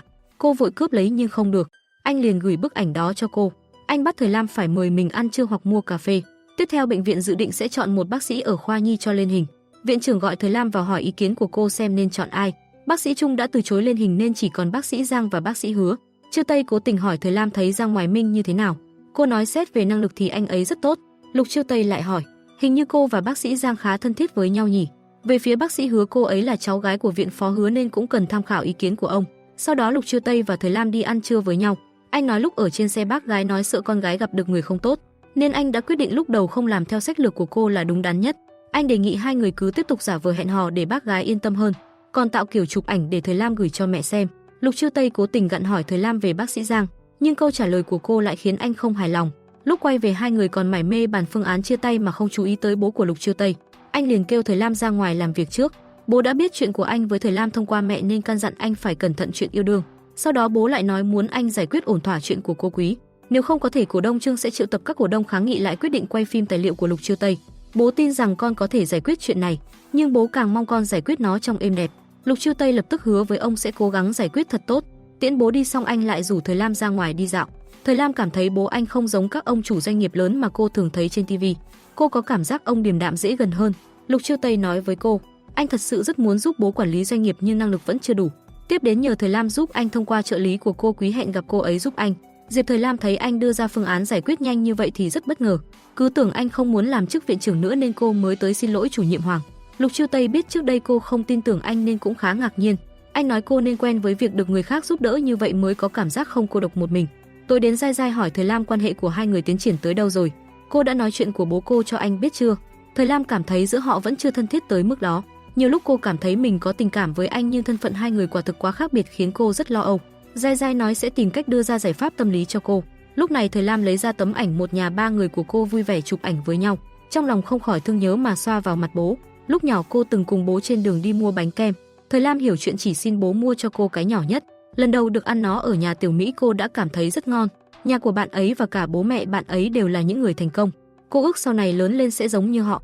Nhưng bố nói với cô, Xuất phát điểm của mỗi người khác nhau, không thể dùng sự thành công để đánh giá một con người, phải dùng lòng lương thiện và nỗ lực, không cần phải so bì với bất cứ ai mà hãy so sánh với chính bản thân mình. Hôm sau Thời Lam báo với viện trưởng, trợ lý của cô Quý muốn anh gửi phương án qua trước mới quyết định có gặp mặt hay không. Anh bảo cô tìm trợ lý Lâm, kêu anh ấy gửi phương án qua trước. Còn giờ Thời Lam giải quyết phản ánh trong email viện trưởng. Sau đó Lục Chiêu Tây quyết định để bác sĩ Tăng tham gia quay phim tài liệu thay vì Giang Hoài Minh. Anh thắc mắc hỏi trợ lý Lâm, tại sao bác sĩ Giang đã có người yêu nhưng Diệp Thời Lam cứ mãi không buông. Trợ lý nói thích là chuyện không dễ dàng buông bỏ được. Anh quan tâm Thời Lam như vậy chi bằng đối xử tốt với cô ấy hơn. Bên này mẹ của Lục Chiêu Tây gặn hỏi Thời Lam xem đã có bạn trai hay chưa. Bà muốn làm mai cô cho anh nhưng Thời Lam lại nghĩ rằng Chiêu Tây không thích cô. Ngay lúc ấy Chiêu Tây nhắn tin hẹn cô đi mua quà cho một người. Bà liền tiết lộ cho cô một bí mật của anh. Sau đó hai người cùng đi mua quà. Lục Chiêu Tây nhờ cô tư vấn giúp anh mua quà cho mẹ. Thời Lam hỏi mẹ anh có phong cách như thế nào. Anh nói bà có phong cách rất giống cô Bành. Lúc đi ăn Chiêu Tây lại hỏi Thời Lam, hình như quan hệ của cô với cô Bành khá thân thiết. Thường thì nói chuyện gì vậy? Nói về anh đó. Cô ấy nói anh từng tổn thương vì tình. Lục Chiêu Tây sốt sắng kêu Thời Lam đừng nghe bà ấy nói linh tinh, bởi vì mẹ anh lúc nào cũng làm quá mọi chuyện lên. Lúc đi ngang cửa hàng quần áo, nhìn thấy Thời Lam cứ nhìn chiếc váy kia mãi, anh liền bảo cô vào mặc thử. Thời Lam mặc chiếc váy bước ra còn hỏi anh có đẹp hay không. Lục Chiêu Tây ngơ ngác nhìn cô còn khen rất xinh đẹp, nhưng cuối cùng Thời Lam vẫn không mua nó. Cô nói muốn tiết kiệm tiền mua nhà trước bởi vì cô vẫn chưa có được ngôi nhà của riêng mình. Lục Chiêu Tây nhận ra Thời Lam vẫn chưa biết lái xe. Anh nói có thời gian nhất định sẽ giúp cô tập lái. Trước khi tạm biệt anh còn chúc Thời Lam ngủ ngon. Ngay sau khi Lục Chiêu Tây về nhà, Thời Lam đã gửi tin nhắn chúc anh ngủ ngon. Chiêu Tây cứ nghe đi nghe lại nó còn cười tủm tỉm. Sáng hôm sau Lục Chiêu Tây báo với cô sẽ đề cử bác sĩ Tăng với đội ngũ sản xuất. Nhìn thấy biểu hiện Thời Lam bình thường như vậy, anh hỏi cô không thắc mắc tại sao tôi không chọn bác sĩ Giang sao? Tôi tin anh có cân nhắc của riêng mình. Trong lúc đó bác sĩ Hứa nghe nói bác sĩ Tăng sẽ được chọn, ông cho rằng rất bất công với Giang Hoài Minh. Cô lo rằng Thời Lam sẽ ở trước mặt viện trưởng nói xấu anh vì trước kia từng bị từ chối tình cảm. Lúc này Hoài Minh mới thành thật, không có chuyện tỏ tình gì cả, chỉ là trước kia bọn họ từng hẹn hò trong một khoảng thời gian ngắn. Đồng thời phía viện trưởng trợ lý Lâm đã gửi hết phương án cho trợ lý của cô Quý, trong đó bao gồm cả việc gợi ý cô Quý đổi bệnh viện nhưng cô vẫn nhất quyết không chịu. Lục Chiêu Tây đoán rằng cô Quý đã có quyết định cho riêng mình, chỉ là chờ bên anh đoán ra thôi. Anh tính bảo Thời Lam tổng hợp các bài trả lời phỏng vấn của cô Quý trong 2 năm qua, nhưng không ngờ cô đã chuẩn bị sẵn cả rồi. Tiếp theo Thời Lam phải đi nhận quà từ cửa hàng hôm trước giao tới. Sau đó Kiều Du là bạn cũ của Lục Chiêu Tây bất ngờ tới tìm anh. Cô còn ôm anh trước mặt của Thời Lam khiến cô khá ngạc nhiên về quan hệ thân thiết giữa họ. Lục Chiêu Tây còn nhờ cô pha 2 ly cà phê, trong đó một ly đổi thành sữa yến mạch cho Kiều Du. Sau đó Thời Lam tới cửa hàng lấy dây chuyền. Lục Chiêu Tây gọi cho cô nói Kiều Du đã liên lạc được với người bên công ty quản lý của cô Quý. Bây giờ anh sẽ đến đón Thời Lam. Lúc ở trạm xe buýt cô nhìn thấy một đứa trẻ đột nhiên ngất xỉu. Cô đã vội vàng lao ra cấp cứu cho đứa trẻ. Chiêu Tây đi đến còn lấy ô che cho Thời Lam. Anh cứ thế ngắm nhìn dáng vẻ hăng say cứu người của cô. Lát sau khi xe cấp cứu đi, Thời Lam mới nhớ lại món đồ trang sức. Cô lo lắng chạy đi tìm nhưng Lục Chiêu Tây kéo cô lại. Anh nói với cô rằng anh đã nhặt nó lên và cất đi rồi nên cô hãy yên tâm. Không lâu sau trời bắt đầu tạnh mưa, còn hiện ra cầu vồng rất đẹp. Thời Lam thích thú lấy điện thoại ra chụp lại. Lục Chiêu Tây thấy vậy liền đề nghị dừng xe lại để hai người cùng nhau chụp ảnh. Anh nhìn thấy dáng vẻ Diệp Thời Lam hớn hở chụp ảnh và liều mạng cứu người khi nãy, quả thực là hai người khác nhau mà. Chiêu Tây còn chủ động chụp ảnh giúp cô. Đến lượt Thời Lam chụp ảnh cho anh thì Lục Chiêu Tây còn tạo dáng rất nghịch ngợm khiến cô cười rất vui vẻ. Trên xe cô cứ nhìn ảnh của anh mà cười suốt. Lục Chiêu Tây mời Thời Lam đi ăn tối. Cô nói muốn về nhà thay một bộ đồ khác đi ăn cho lịch sự. Sau đó cô nói mình đã nghĩ ra yêu cầu mà cô Quý mong muốn nên hai người vừa đi bộ tới nhà hàng vừa nói chuyện. Cô đã xem kỹ đoạn phỏng vấn của cô Quý và nhận thấy rằng cô ấy rất muốn đột phá hình tượng. Đồng thời Lục Chiêu Tây cũng nghe ngóng được cô Quý và công ty quản lý của mình đang xung đột về vấn đề này. Cô Quý muốn công khai chuyện kết hôn và mang thai nhưng công ty liên tục đăng bài phủ nhận. Thời Lam đoán rằng thực ra cô Quý muốn tham gia diễn xuất kết hợp với chuyện công khai, nhưng vì sĩ diện nên luôn muốn phía bệnh viện tự suy đoán. Lục Chiêu Tây thấy rất có lý, anh sẽ liên hệ với nhà sản xuất để điều chỉnh sao cho phù hợp. Khi đi ăn, Diệp Thời Lam nói cô đã đoán ra được Kiều Du chính là bạn gái cũ của Lục Chiêu Tây. Anh thuận theo đùa rằng cô nghĩ tôi có nên quay lại với Kiều Du hay không? Điều đó là rất tốt đấy. Tôi thấy hai người ở bên nhau vui vẻ lắm. Câu trả lời này khiến Chiêu Tây hụt hẫng. Anh nói mình không còn cảm xúc gì với Kiều Du nữa, không giống như Thời Lam cứ mãi không buông bỏ được Giang Hoài Minh. Cô nghe như vậy thì ngứa người. Không ngờ ở bệnh viện lại có tin đồn Diệp Thời Lam tỏ tình thất bại với Giang Hoài Minh nên mới chạy đến thôn Đào Nguyên. Cô giải thích rằng mình với bác sĩ Giang từng là người yêu cũ, nhưng do bất đồng quan điểm suốt ngày cãi vã nên mới chia tay. Chuyện này cô vẫn chưa nói cho mẹ biết nên mới chụp ảnh của Lục Chiêu Tây gửi qua cho mẹ. Khi biết được sự thật Thời Lam không hề yêu thầm bác sĩ Giang thì trong lòng rất vui mừng. Cuối cùng thì nút thắt trong lòng Lục Chiêu Tây cũng được gỡ bỏ. Anh cảm thấy may mắn giống như gặp được cầu vồng. Thế là tối đó Chiêu Tây về nhà bật nhạc lên nhảy múa ăn mừng. Anh chuẩn bị bước tiến mới trong quan hệ của anh với Thời Lam. Hôm sau viện phó Hứa đến gặp viện trưởng. Ông đột nhiên yêu cầu được nói chuyện với Diệp Thời Lam. Viện phó Hứa nói trước đây ông chưa từng biết chuyện chủ nhiệm Hoàng chèn ép Thời Lam, ông đã cúi đầu xin lỗi cô. Ông còn nói rõ chuyện từ chối ca phẫu thuật của đứa trẻ kia, bởi vì biết trước nó sẽ không thành công. Ông không muốn gieo bất kỳ hy vọng nào cho người nhà của bệnh nhân để rồi khiến họ tuyệt vọng. Sau khi Thời Lam đi, viện phó Hứa hỏi Chư Tây sẽ chọn ai làm bác sĩ chính lên hình. Anh biết viện phó Hứa sợ mình sẽ làm khó bác sĩ Giang, cũng biết ông trước nay luôn có thành kiến với mọi người, nhờ có ra thế mà ngồi lên chức viện trưởng. Lục Chư Tây không muốn dài dòng mà yêu cầu viện phó hãy nói thẳng. Ông nói quả thật từng có thành kiến với anh, nhưng sau khi chứng kiến Chư Tây nỗ lực phát triển bệnh viện, giờ đây ông đã có cái nhìn khác về anh. Chư Tây cũng rất ngưỡng mộ y đức của viện phó Hứa nên không muốn đối đầu với ông. Anh sẽ nói bác sĩ chính lên hình cho ông biết. Sau đó Chư Tây và Thời Lam đi ăn với nhau. Anh nói mình cố tình không tiết lộ bác sĩ Giang được lên hình để viện phó Hứa tới tìm. Thời Lam nói anh không cần phải làm vậy vì dù gì anh cũng là bạn trai giả mạo. Anh giả vờ bảo mình sẽ quay lại với Kiều Du nhưng Thời Lam lại ủng hộ. Điều đó khiến anh vô cùng rất thất vọng. Buổi tối cô tâm sự với Giai Giai. Cô sẽ nhanh chóng kết thúc chuyện yêu đương giả mạo này để Chư Tây quay lại với bạn gái cũ. Giai Giai không ngờ Lục Chư Tây lại chơi trò mập mờ với cô rồi đòi quay lại với tình cũ. Cô hỏi Thời Lam dự định sẽ làm gì. Cô nói sẽ giữ khoảng cách phù hợp ở mức bạn bè với anh. Trong khi bên này Lục Chư Tây vô cùng lo lắng khi nghĩ mình với Thời Lam thật sự không có khả năng hay sao. Tại sao lần nào cô cũng nói muốn tìm bạn trai khác còn tác hợp cho anh với Kiều Du. Bên này cô cũng trằn trọc không thể ngủ vì cứ nhớ mãi khoảnh khắc thân thiết của Chư Tây với tình cũ. Chỉ cần nghĩ họ sẽ quay lại với nhau thì vô cùng đau lòng. Hôm sau đến bệnh viện anh còn mua bánh ngọt cho Thời Lam nhưng cô lại nghĩ nó dùng để bịt miệng mình. Sau đó cô mang bình hoa vào phòng Chư Tây. Cô nói trước đây vẫn luôn vượt quá giới hạn với anh, sau này tôi sẽ luôn ghi nhớ bản thân chỉ là một trợ lý. Cho dù có quay về khoa nhi cũng sẽ xem anh là sếp lớn của tôi. Vậy cô có còn muốn tôi giả làm bạn trai nữa hay không? Thời Lam đáp sẽ lựa lời nói với mẹ. Cô chắc chắn sẽ không làm ảnh hưởng tới anh và Kiều Du. Chư Tây nhìn thấy cô vạch rõ ranh giới với mình một cách tuyệt tình như vậy thì đánh mất bình tĩnh. Anh cảm thấy cô thoát vai còn nhanh hơn cả minh tinh màn bạc. Đúng lúc đó trợ lý Lâm tới tìm viện trưởng nên anh đã bỏ đi. Trên xe anh nhớ lại bố đã từng nhắc nhở mình phải cẩn thận trong quan hệ nam nữ. Người ta thích con thật hay là đang nịnh bợ con phải tự phán đoán được. Trợ lý Lâm lúc nãy nghe được cuộc nói chuyện giữa họ nên hỏi có phải Chư Tây thích Thời Lam hay không. Anh nói đúng vậy. Trợ lý Lâm bảo anh cứ nói thẳng với Thời Lam, nhưng anh sợ cô chỉ xem mình là bạn. Trợ lý Lâm nói thật ra Thời Lam cũng thích anh, chỉ là cô giữ được bình tĩnh hơn Chư Tây. Cả thế giới đều biết hai người thích nhau nhưng chỉ có hai người vẫn chưa nhận ra thôi. Lúc này Thời Lam đang ở nhà Chư Tây, đúng lúc mẹ anh và Kiều Du đến. Hai người bọn họ nói chuyện rất vui vẻ và hòa hợp khiến Thời Lam không thể xen vào. Cô đành kiếm cớ ra ngoài để thoát khỏi bầu không khí gượng gạo này. Buổi tối khi ăn cơm, Chư Tây đã thừa nhận mình có tình cảm với Thời Lam cho mẹ biết và bà rất ủng hộ anh theo đuổi cô. Chư Tây hỏi mẹ, lúc Thời Lam nhìn thấy Kiều Du ở đây có biểu hiện gì lạ không? Mẹ nói không thấy có gì lạ cả. Bà khuyên con trai cứ tỏ tình với Thời Lam đi, nhưng anh sợ cô không thích mình, từ chối tình cảm của cấp trên sẽ khiến cô khó xử. Bên này Thời Lam cũng đang thấy rất phiền lòng nên đến tìm Giai Giai tâm sự. Cô nói đáng lẽ nên chúc phúc cho Lục Chư Tây, nhưng khi thấy mẹ anh và Kiều Du vui vẻ bên nhau lại cảm thấy chạnh lòng. Giai Giai biết chắc rằng Thời Lam có tình cảm với Lục Chư Tây nhưng lại không dám thừa nhận, bởi vì cô tự ti trước thân phận của anh. Cô khuyên Thời Lam hãy buông bỏ lớp vỏ bọc và sống thật với con người mình. Cô hãy mở lòng với Lục Chư Tây đi. Buổi tối đó cô chăm chú xem lại ảnh chụp với anh mà vô thức mỉm cười. Ngày hôm sau cô mang tài liệu đến cho Lục Chư Tây và nói, sau này cô đi rồi trợ lý mới có chuẩn bị hoa gì thì viện trưởng hãy nói thẳng với cô ấy. Sở dĩ Chư Tây không quan trọng đó là loại hoa nào, chỉ cần là Diệp Thời Lam chuẩn bị thì anh đều sẽ thích. Nhưng cô không hiểu được tấm lòng của anh. Cô chỉ đơn thuần cho rằng viện trưởng rất bao dung cấp dưới. Chư Tây nói ngày mai sẽ đưa Thời Lam đi học lái xe. Anh còn kêu cô chuẩn bị một đóa hoa hướng dương mang ý nghĩa tình yêu thầm lặng. Ngay lúc đó Kiều Du tới tìm Chư Tây có công việc. Trước khi đi anh hỏi trưa nay cô có muốn ăn trưa cùng họ không nhưng cô lại từ chối. Cô còn cho rằng tình cảm giữa Kiều Du là quang minh chính đại, sao còn bắt cô chuẩn bị hoa hướng dương kia làm gì. Buổi trưa nhìn thấy Thời Lam ngồi ăn một mình nên Hoài Minh đã xin ngồi cùng. Anh xin lỗi chuyện tin đồn lan truyền trong khoa. Thời Lam không bận tâm chuyện đó còn hỏi Hoài Minh sao không ăn đi. Anh nói buổi sáng lúc họp xong đã được viện trưởng mời ăn rồi. Anh còn hỏi Thời Lam quan hệ của viện trưởng và Kiều Du tốt như vậy chắc sẽ quay lại với nhau. Nghe xong Diệp Thời Lam vô cùng khó chịu. Hôm sau Chư Tây đến đón Thời Lam đi học lái xe. Cô nói sợ phí thời gian cuối tuần của anh nên không muốn học nữa. Vậy cô nghĩ tôi làm gì thì sẽ không phí thời gian, chẳng hạn như hẹn hò với Kiều Du. Lục Chư Tây bảo đã hứa với Thời Lam nên nhất định phải đưa cô đi, bởi vì anh muốn có khoảng thời gian thoải mái với người mình thích. Anh còn bắt Thời Lam phải gọi thẳng tên mình thay vì viện trưởng. Đến một đoạn đường vắng hai người bắt đầu đổi vị trí cho nhau. Chân của Thời Lam không với tới chân phanh nên Lục Chư Tây đã giúp cô điều chỉnh ghế. Hai người áp sát mặt nhau khiến cô rất ngại ngùng. Đang lái xe thì trợ lý Lâm đột nhiên gọi tới. Anh báo cảnh sát đã bắt được người trộm sợi dây chuyền. Lúc này Thời Lam mới biết hôm trước là Lục Chư Tây nói dối mình. Cô cảm thấy áy náy vì đã thất trách với anh nhưng Chư Tây vẫn an ủi Thời Lam. Để báo đáp anh, cô đã mời Lục Chư Tây về nhà mình ăn cơm. Khi Diệp Thời Lam vào bếp, Lục Chư Tây đã đứng đằng sau ngắm nhìn dáng vẻ chăm chú nấu ăn của cô. Sau khi món ăn được bày ra bàn, Lục Chư Tây cứ khen không ngớt lời.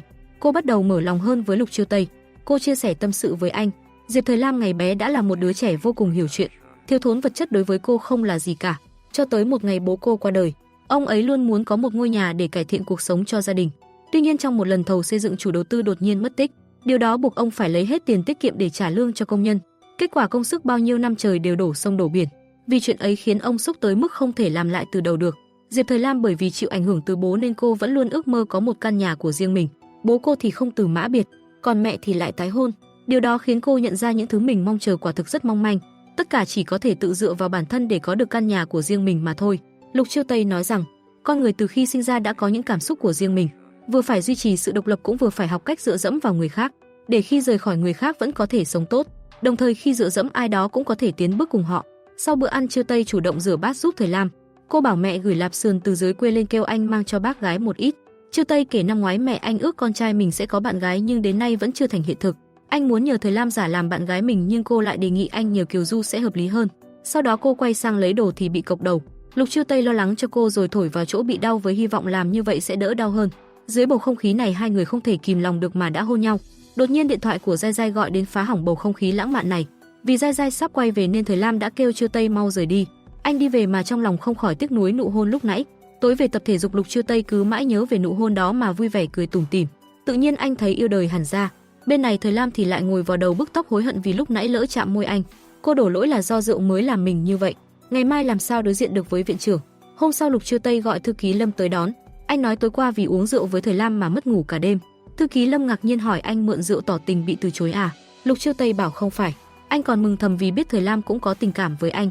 Vừa tới văn phòng Thời Lam đã nghiêm túc giải thích, do tối qua cô uống say và kêu anh xem như không có gì xảy ra, nhưng Lục Chiêu Tây làm sao có thể quên được. Anh không muốn coi nó là sự cố, nhưng Thời Lam một mực nói, do kích thích từ men rượu mới khiến cô mất kiểm soát. Lục Chiêu Tây thấy cô cứ liên tục phủ nhận như vậy đành thuận theo ý của cô. Tuy ngoài mặt Thời Lam nói như vậy nhưng trong lòng cô rất để tâm đến nỗi không thể tập trung làm việc. Sau đó Kiều Du đến tìm viện trưởng. Cô thông báo phía công ty Quý Tử Tinh đã chấp nhận chuyện ghi hình. Cô hỏi tại sao Chiêu Tây lại đoán được hàm ý của cô Quý. Anh nói mình có cao nhân là Diệp Thời Lam giúp đỡ. Kiều Du nhận ra Chiêu Tây thích Thời Lam, bởi vì mỗi lần nói về cô khóe miệng anh đều cong lên. Lục Chiêu Tây liền nảy ra một ý, anh nhờ Kiều Du phối hợp diễn với anh trước mặt Thời Lam. Sau đó anh nhờ cô đi mua chiếc váy hôm trước nhìn thấy ở cửa hàng cho Kiều Du để cô ấy dự sinh nhật mẹ. Anh còn nói lát nữa sẽ đi bơi cùng Kiều Du liền bảo Thời Lam mang váy tới đó. Anh canh thời điểm Diệp Thời Lam đến lập tức nhảy xuống hồ. Anh bảo Kiều Du mau chơi tạt nước đùa giỡn với mình trước mặt Thời Lam. Cô nhìn thấy hai người thân thiết như vậy thì đặt chiếc váy xuống ghế và bỏ đi. Kiều Du nhận thấy Lục Chiêu Tây cứ dùng cách này để kích thích Thời Lam thật sự không ổn. Cô không muốn trở thành hòn đá ngáng đường giữa họ. Buổi tối Thời Lam phiền muộn tâm sự với bạn thân. Giai Giai biết chắc chắn Lục Chiêu Tây thích Thời Lam, nhưng do cô lại đi phủ nhận nụ hôn kia mới khiến Chiêu Tây bị tổn thương. Bây giờ cô thấy rất buồn cũng rất giận vì Lục Chiêu Tây đã mang chiếc váy cô thích tặng cho người khác. Anh ta còn ở trước mặt cô vui đùa với bạn gái cũ. Nhưng nghe Giai Giai phân tích một hồi, cô cảm thấy làm như vậy là cố tình để mình ghen và thừa nhận tình cảm với anh. Ngày hôm sau mãi không thấy Lục Chiêu Tây đi làm khiến tâm trạng vô cùng thấp thỏm. Bỗng nhiên anh gọi đến cho phép cô nghỉ làm và đợi anh ở nhà. Thời Lam về đến cổng chung cư thì gặp được Chiêu Tây. Anh nhờ cô giả làm bạn gái tới dự sinh nhật mẹ với lý do Kiều Du có việc đột xuất. Cô không đồng ý và kiên quyết từ chối yêu cầu của anh. Lục Chiêu Tây lấy ra át chủ bài cuối cùng, đó là đoạn clip Thời Lam nhờ anh giả làm bạn trai lừa mẹ và hứa sẽ thực hiện một yêu cầu của anh. Lúc này cô buộc phải làm theo yêu cầu của Chiêu Tây. Anh đưa cho Thời Lam chiếc váy kia để cô mặc tới bữa tiệc. Cô nhận chiếc váy và nhớ lại lời Giai Giai tối qua nói. Chiêu Tây biết cô thích anh nên mới cố ý làm như vậy. Ngày mai anh nhất định sẽ viện cớ nói bạn gái không tới được để nhờ vả Thời Lam. Kết quả là mọi chuyện diễn ra đúng như những gì Giai Giai nói. Thời Lam ăn mặc trang điểm thật xinh đẹp và cùng anh tới cửa hàng mua hoa trước. Anh mua 3 bó hoa và đặc biệt tặng cho Thời Lam một bó. Hai người mang hoa và bánh kem về nhà rồi cùng nhau chuẩn bị bữa tiệc. Lục Chiêu Tây nhớ trước đây ở thôn Đào Nguyên đều là một tay Diệp Thời Lam cắm hoa và chuẩn bị mọi thứ. Bây giờ hoa trong văn phòng của anh cũng là một tay cô cắm. Anh cảm thấy cô lúc nào cũng tràn đầy màu sắc giống như một loài hoa. Thời Lam lại cho rằng mình không giống hoa mà là một chiếc lá. Mặc dù không rực rỡ như hoa nhưng lúc nào cũng kiên cường mạnh mẽ. Chiêu Tây nói nếu Thời Lam thật sự là lá thì trong mắt anh chắc không thể nhìn bất kỳ loài hoa nào nữa. Lời tán tỉnh này khiến Thời Lam thật sự rất vui. Sau đó bố mẹ Chiêu Tây đến. Thời Lam sau khi tặng bác gái sợi dây chuyền của anh còn đặc biệt chuẩn bị món quà của riêng mình. Đó là một lọ quân hương do chính tay cô tự điều chế. Bác gái rất cảm kích món quà của cô. Trên bàn ăn bố mẹ tỏ ra rất hài lòng với Diệp Thời Lam. Bác trai còn ra mặt làm chủ cho cô. Nếu Lục Chiêu Tây có làm gì sai cứ mạnh dạn mách với bác. Sau đó mọi người vui vẻ chúc mừng sinh nhật bác gái. Buổi tiệc kết thúc một cách trọn vẹn. Sau khi Chiêu Tây tiễn bố mẹ về và quay lại, Thời Lam đã hỏi bọn họ nghĩ thế nào về cô. Anh nói họ đều rất hài lòng. Thời Lam bảo mình coi như đã trả hết nợ cho Chiêu Tây và đề nghị anh đưa cô về. Trên xe Lục Chiêu Tây đã tỏ tình với Thời Lam. anh thích em và muốn theo đuổi em. Thời Lam ngập ngừng bảo cũng có vài lời muốn nói với anh. Nghe như vậy Lục Chiêu Tây vội tìm một chỗ đỗ xe để tránh lát nữa kích động quá sẽ nguy hiểm. Hai người bước đến bên bờ sông, trong không khí lãng mạn dưới trời đêm ấy, Thời Lam mạnh dạn nói cảm ơn anh vì đã thích em cũng thích anh. Cô thừa nhận lúc nhận ra tình cảm với Chiêu Tây đã rất lo sợ anh không thích cô hoặc là thích cô bởi vì cảm thấy cô rất đáng thương. Chiêu Tây thừa nhận mình đồng cảm với Thời Lam không phải vì tội nghiệp cô mà là vì thật lòng thích cô, nhưng Thời Lam vẫn cho rằng khi hai người giả làm người yêu đã vô thức làm cho Chiêu Tây nhầm lẫn cảm xúc nhất thời. Anh thừa nhận mình đã thích Thời Lam từ rất lâu rồi nhưng lúc đó vẫn chưa nhận ra, thích nghe giọng của cô, thích mọi khoảnh khắc ở bên cạnh cô và chia sẻ với cô. Anh lại muốn tiến đến hôn Thời Lam nhưng cô vẫn chưa nói xong. Cô cảm thấy bản thân mình trước giờ không may mắn nên mỗi lần đắm chìm vào thứ gì đó đều sẽ cảnh giác. Lục Chiêu Tây thấu hiểu cho tâm trạng của Thời Lam và chạy đi mang một bó hoa đến tặng cho cô. Bó hoa mang ý nghĩa giống như cầu vồng rực rỡ. Anh hứa sẽ cố gắng khiến cô được hạnh phúc. Thời Lam bước đến hôn Lục Chiêu Tây thay cho câu trả lời của cô. Anh lập tức đáp trả lại cô bằng một nụ hôn thật ngọt ngào. Lúc đưa cô quay về Lục Chiêu Tây cứ sợ ngày mai khi gặp lại Thời Lam sẽ nói tất cả chỉ là sự cố. Cô liền hôn anh một cái để đảm bảo mình nhất định sẽ không nuốt lời. Sau đó Thời Lam hí hửng kể chuyện được tỏ tình thành công của mình cho bạn thân biết. Trong chuyện này Giai Giai là có công lớn nhất. Sáng hôm sau Thời Lam đã dậy sớm chuẩn bị. Cô được Chiêu Tây tới đón đi làm. Cô nói chuyện hai người đang hẹn hò vẫn nên giữ bí mật tránh những lời đàm tiếu không hay. Nhưng với những người thân cận như trợ lý Lâm và Kiều Du thì có thể tiết lộ chuyện. Chiêu Tây thường xuyên đón cô đi làm cũng không nên quá lộ liễu. Anh nảy ra ý tưởng vì Thời Lam là trợ lý của anh nên để cô lái xe là hợp lý nhất. Sau đó anh dúi vào tay Thời Lam mấy viên kẹo ngọt rồi bảo cô đút lại cho mình. Bởi vì buổi trưa Chiêu Tây có cuộc họp nên anh hẹn Thời Lam buổi tối sẽ đi hẹn hò. Thế là tối đến hai người nắm chặt tay nhau bước đi trong trung tâm thương mại rồi cùng nhau đi ăn. Anh nói cuối tuần bệnh viện sẽ tổ chức một buổi chữa bệnh từ thiện. Anh rất tiếc khi không thể đưa Thời Lam đi cùng. Khi cô biết địa điểm từ thiện là thôn Đào Nguyên thì liền mở lời xin được đi cùng. Nhưng không ngờ Lục Chiêu Tây sớm đã thêm cô vào danh sách bác sĩ tham gia. Câu nói lúc nãy chỉ là trêu chọc Thời Lam mà thôi. Lúc trên xe nhìn thấy Thời Lam đăng trạng thái lên tường, Chiêu Tây liền thắc mắc, tại sao anh thường xuyên vào trang cá nhân của cô mà không nhìn thấy gì? Hóa ra là từ trước tới nay anh đã bị cô chặn. Vừa nhớ ra Thời Lam lập tức gỡ trạng thái bị chặn ngay. Cô đột nhiên nhìn thấy trợ lý Lâm thích trạng thái của Giai Giai nên mới về nhà hỏi cô. Sau đó mới biết trợ lý Lâm chính là người gợi ý cho Lục Chiêu Tây trò ở hồ bơi giống hệt tiểu thuyết Giai Giai viết. Hóa ra anh luôn là fan cứng tiểu thuyết của cô. Giai Giai nhờ Thời Lam nói với Chiêu Tây giữ bí mật chuyện này để cô trả đũa chuyện trợ lý Lâm bắt cô sửa lại tiểu thuyết. Hôm sau trợ lý Lâm đến văn phòng gặp Lục Chiêu Tây. Anh nhận ra sự khác biệt trong quan hệ giữa họ nên đã hỏi Chiêu Tây. Không ngờ đúng thật bọn họ đang hẹn hò với nhau nên đã chúc mừng anh. Nói về vấn đề kiểm toán, Chiêu Tây muốn trợ lý Lâm nhanh chóng tung hỏa mù để những người đứng đằng sau lộ diện. Buổi tối viện phó Cao gặp mặt trợ lý Lâm. Ông than phiền chuyện kiểm toán năm nay sao lại khó khăn như vậy, liệu có liên quan tới việc viện trưởng Lục làm đẹp công việc hay không? Trợ lý Lâm mới nói thêm, mảng tài vụ của bệnh viện trước giờ đều do viện phó Cao quản lý. Năm nay kiểm toán gắt gao như vậy không phải đang nhắm vào ông sao? Viện phó Cao trong lòng chột dạ nhưng vẫn cố tỏ ra là mình thanh liêm. Ông không sợ bị đội kiểm toán điều tra. Lúc này Thời Lam mang 2 ly cà phê về bệnh viện, đến trước thang máy vô tình gặp viện phó Cao. Ông hỏi chuyện từ thiện ở thôn Đào Nguyên có phải do Thời Lam đề nghị với viện trưởng hay không. Khi biết chú ý này do Chiêu Tây tự đề ra thì trong lòng ông bắt đầu có tính toán. Buổi trưa hai người nắm tay nhau đi dạo. Thời Lam lo nếu ngày ngày họ đều nhìn nhau như vậy lâu ngày sẽ sinh ra chán nản. Cô đề nghị tạo chút bất ngờ gì đó cho đối phương. Cô liền bị Lục Chiêu Tây trách cô không tin tưởng anh. Cô nói về khoản đấu võ mồm thì anh chưa từng thua ai cả. Vậy em có muốn thắng một lần không? Nói xong anh kêu Thời Lam mau hôn mình một cái. Cô hôn anh xong thì có cảm giác mình giống bị lừa hơn là thắng cuộc. Lúc này cô đến khoa nhi mượn máy in photo. Cô được bác sĩ Tăng khen ngợi về việc cô kiến nghị thêm một phòng massage cho bác sĩ nội trú. Ông còn đùa rằng viện trưởng rất nghe lời Thời Lam. Chuyện này khiến cô trong lòng thấp thỏm sợ mọi người sẽ nghĩ linh tinh. Cô còn kể việc viện phó Cao hỏi cô lúc ở thang máy cho Lục Chiêu Tây biết. Anh nghiêm túc dặn cô sau này có chuyện gì với viện phó Cao phải báo lại với mình. Nhìn viện phó Cao bên ngoài hòa nhã chứ thực chất bên trong rất mưu mô. Trước đây còn đề nghị người quen làm trợ lý cho Lục Chiêu Tây để nắm rõ mọi hành vi của anh. Lúc hai người nắm tay nhau trong trung tâm thương mại thì bị ai đó chụp lại. Khi cả hai cùng nhau mua đồ cũng bị chụp được. Sau đó người này báo cho viện phó Cao biết. Quả thật hai người đang hẹn hò. Không những vậy ông cũng cho người điều tra sâu thêm về Diệp Thời Lam và người bố của cô. Hôm sau mọi người cùng di chuyển tới thôn Đào Nguyên. Kiều Du biết trước kia Thời Lam từng làm tình nguyện ở đó nên đã hỏi thăm cô về những bệnh nhân nơi đây. Kiều Du được cô kể về họ rất nhiệt tình. Khi đó tại phòng khám sở trưởng và sở phó đang chơi cờ với nhau như mọi khi và chờ đợi Thời Lam đến. Ở đây có một bác sĩ đang làm tình nguyện tên là Tiểu Tô. Anh là một người rất vui vẻ và hoạt bát vô cùng được lòng sở trưởng.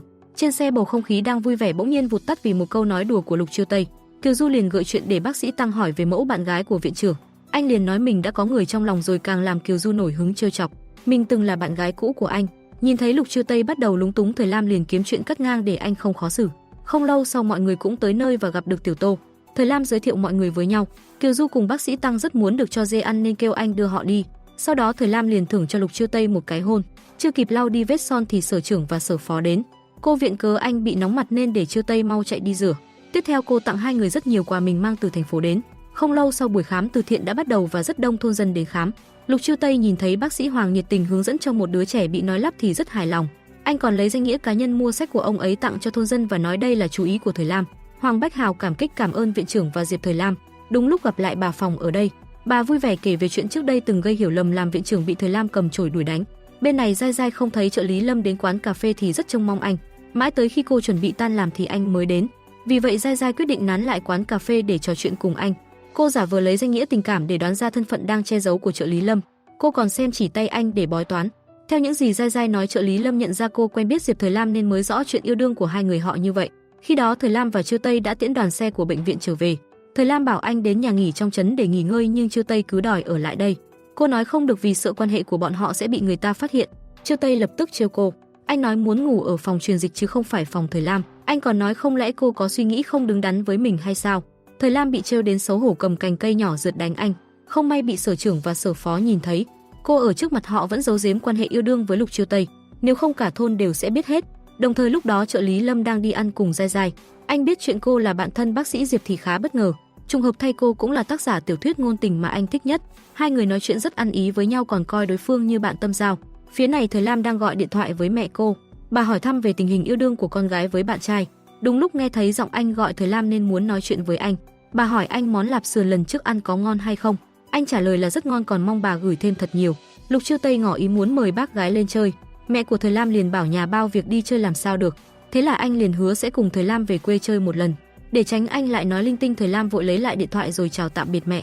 Chuyện đưa Lục Chiêu Tây về ra mắt gia đình cô vẫn chưa sẵn sàng. Hơn hết thân phận viện trưởng của anh mẹ cũng chưa biết. Lúc trước vừa biết gia đình anh có điều kiện mẹ đã đưa cô thẻ tiết kiệm vì sợ cô phải chịu thua thiệt. Nhưng Chiêu Tây là một người vô cùng tâm lý.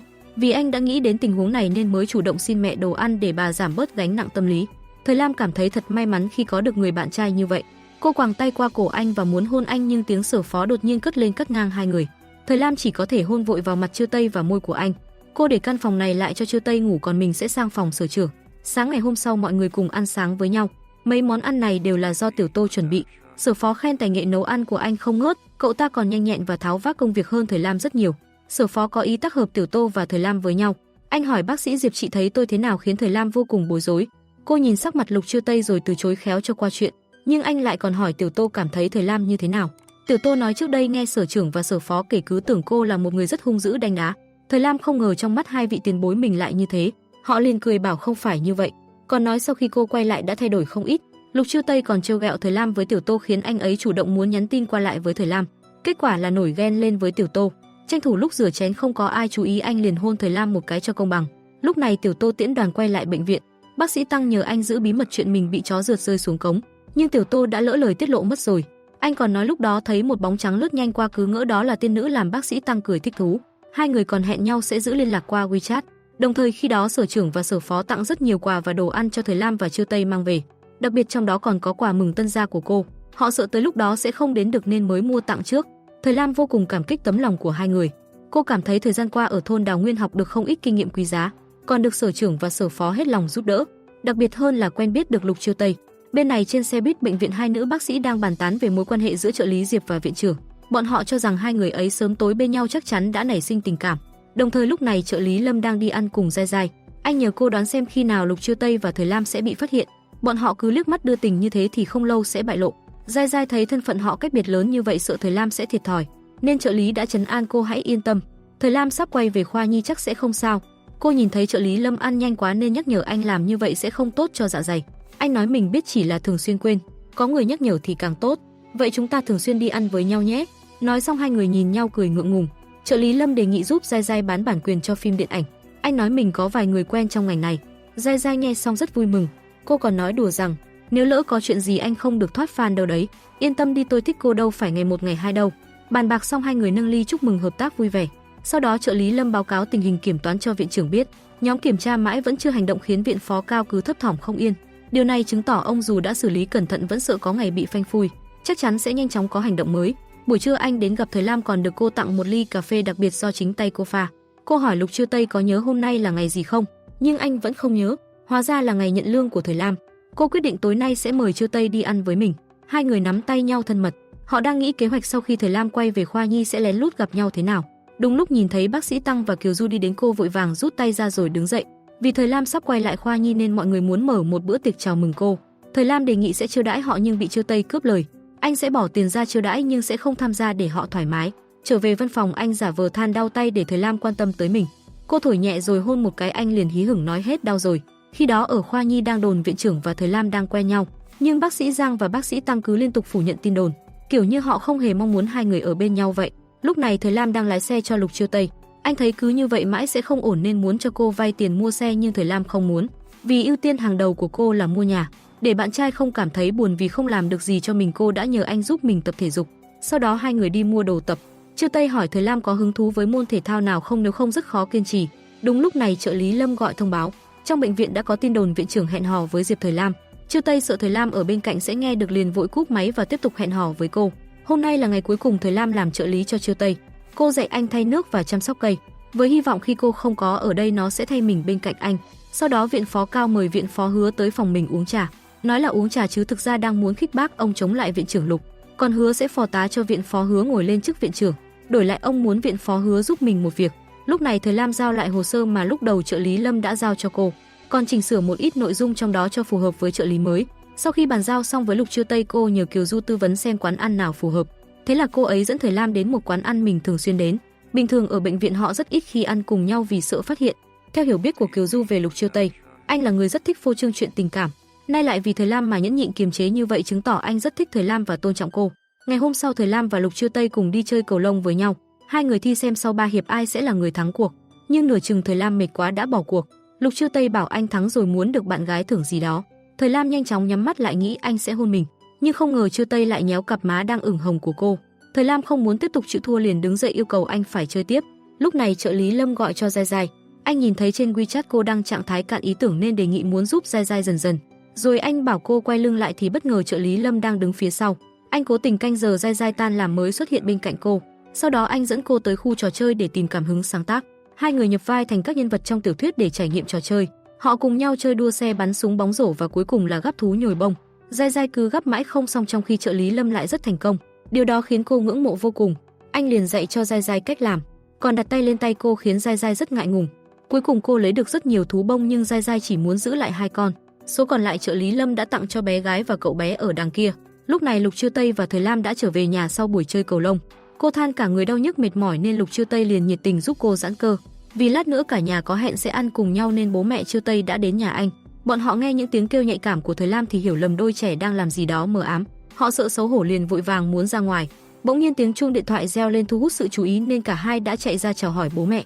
Hai người còn giải thích nãy giờ chỉ là đang tập giãn cơ. Tiếp theo hai người vào bếp chuẩn bị bữa ăn. Thời Lam không ngờ một thiếu gia như Lục Chiêu Tây lại còn biết nấu ăn.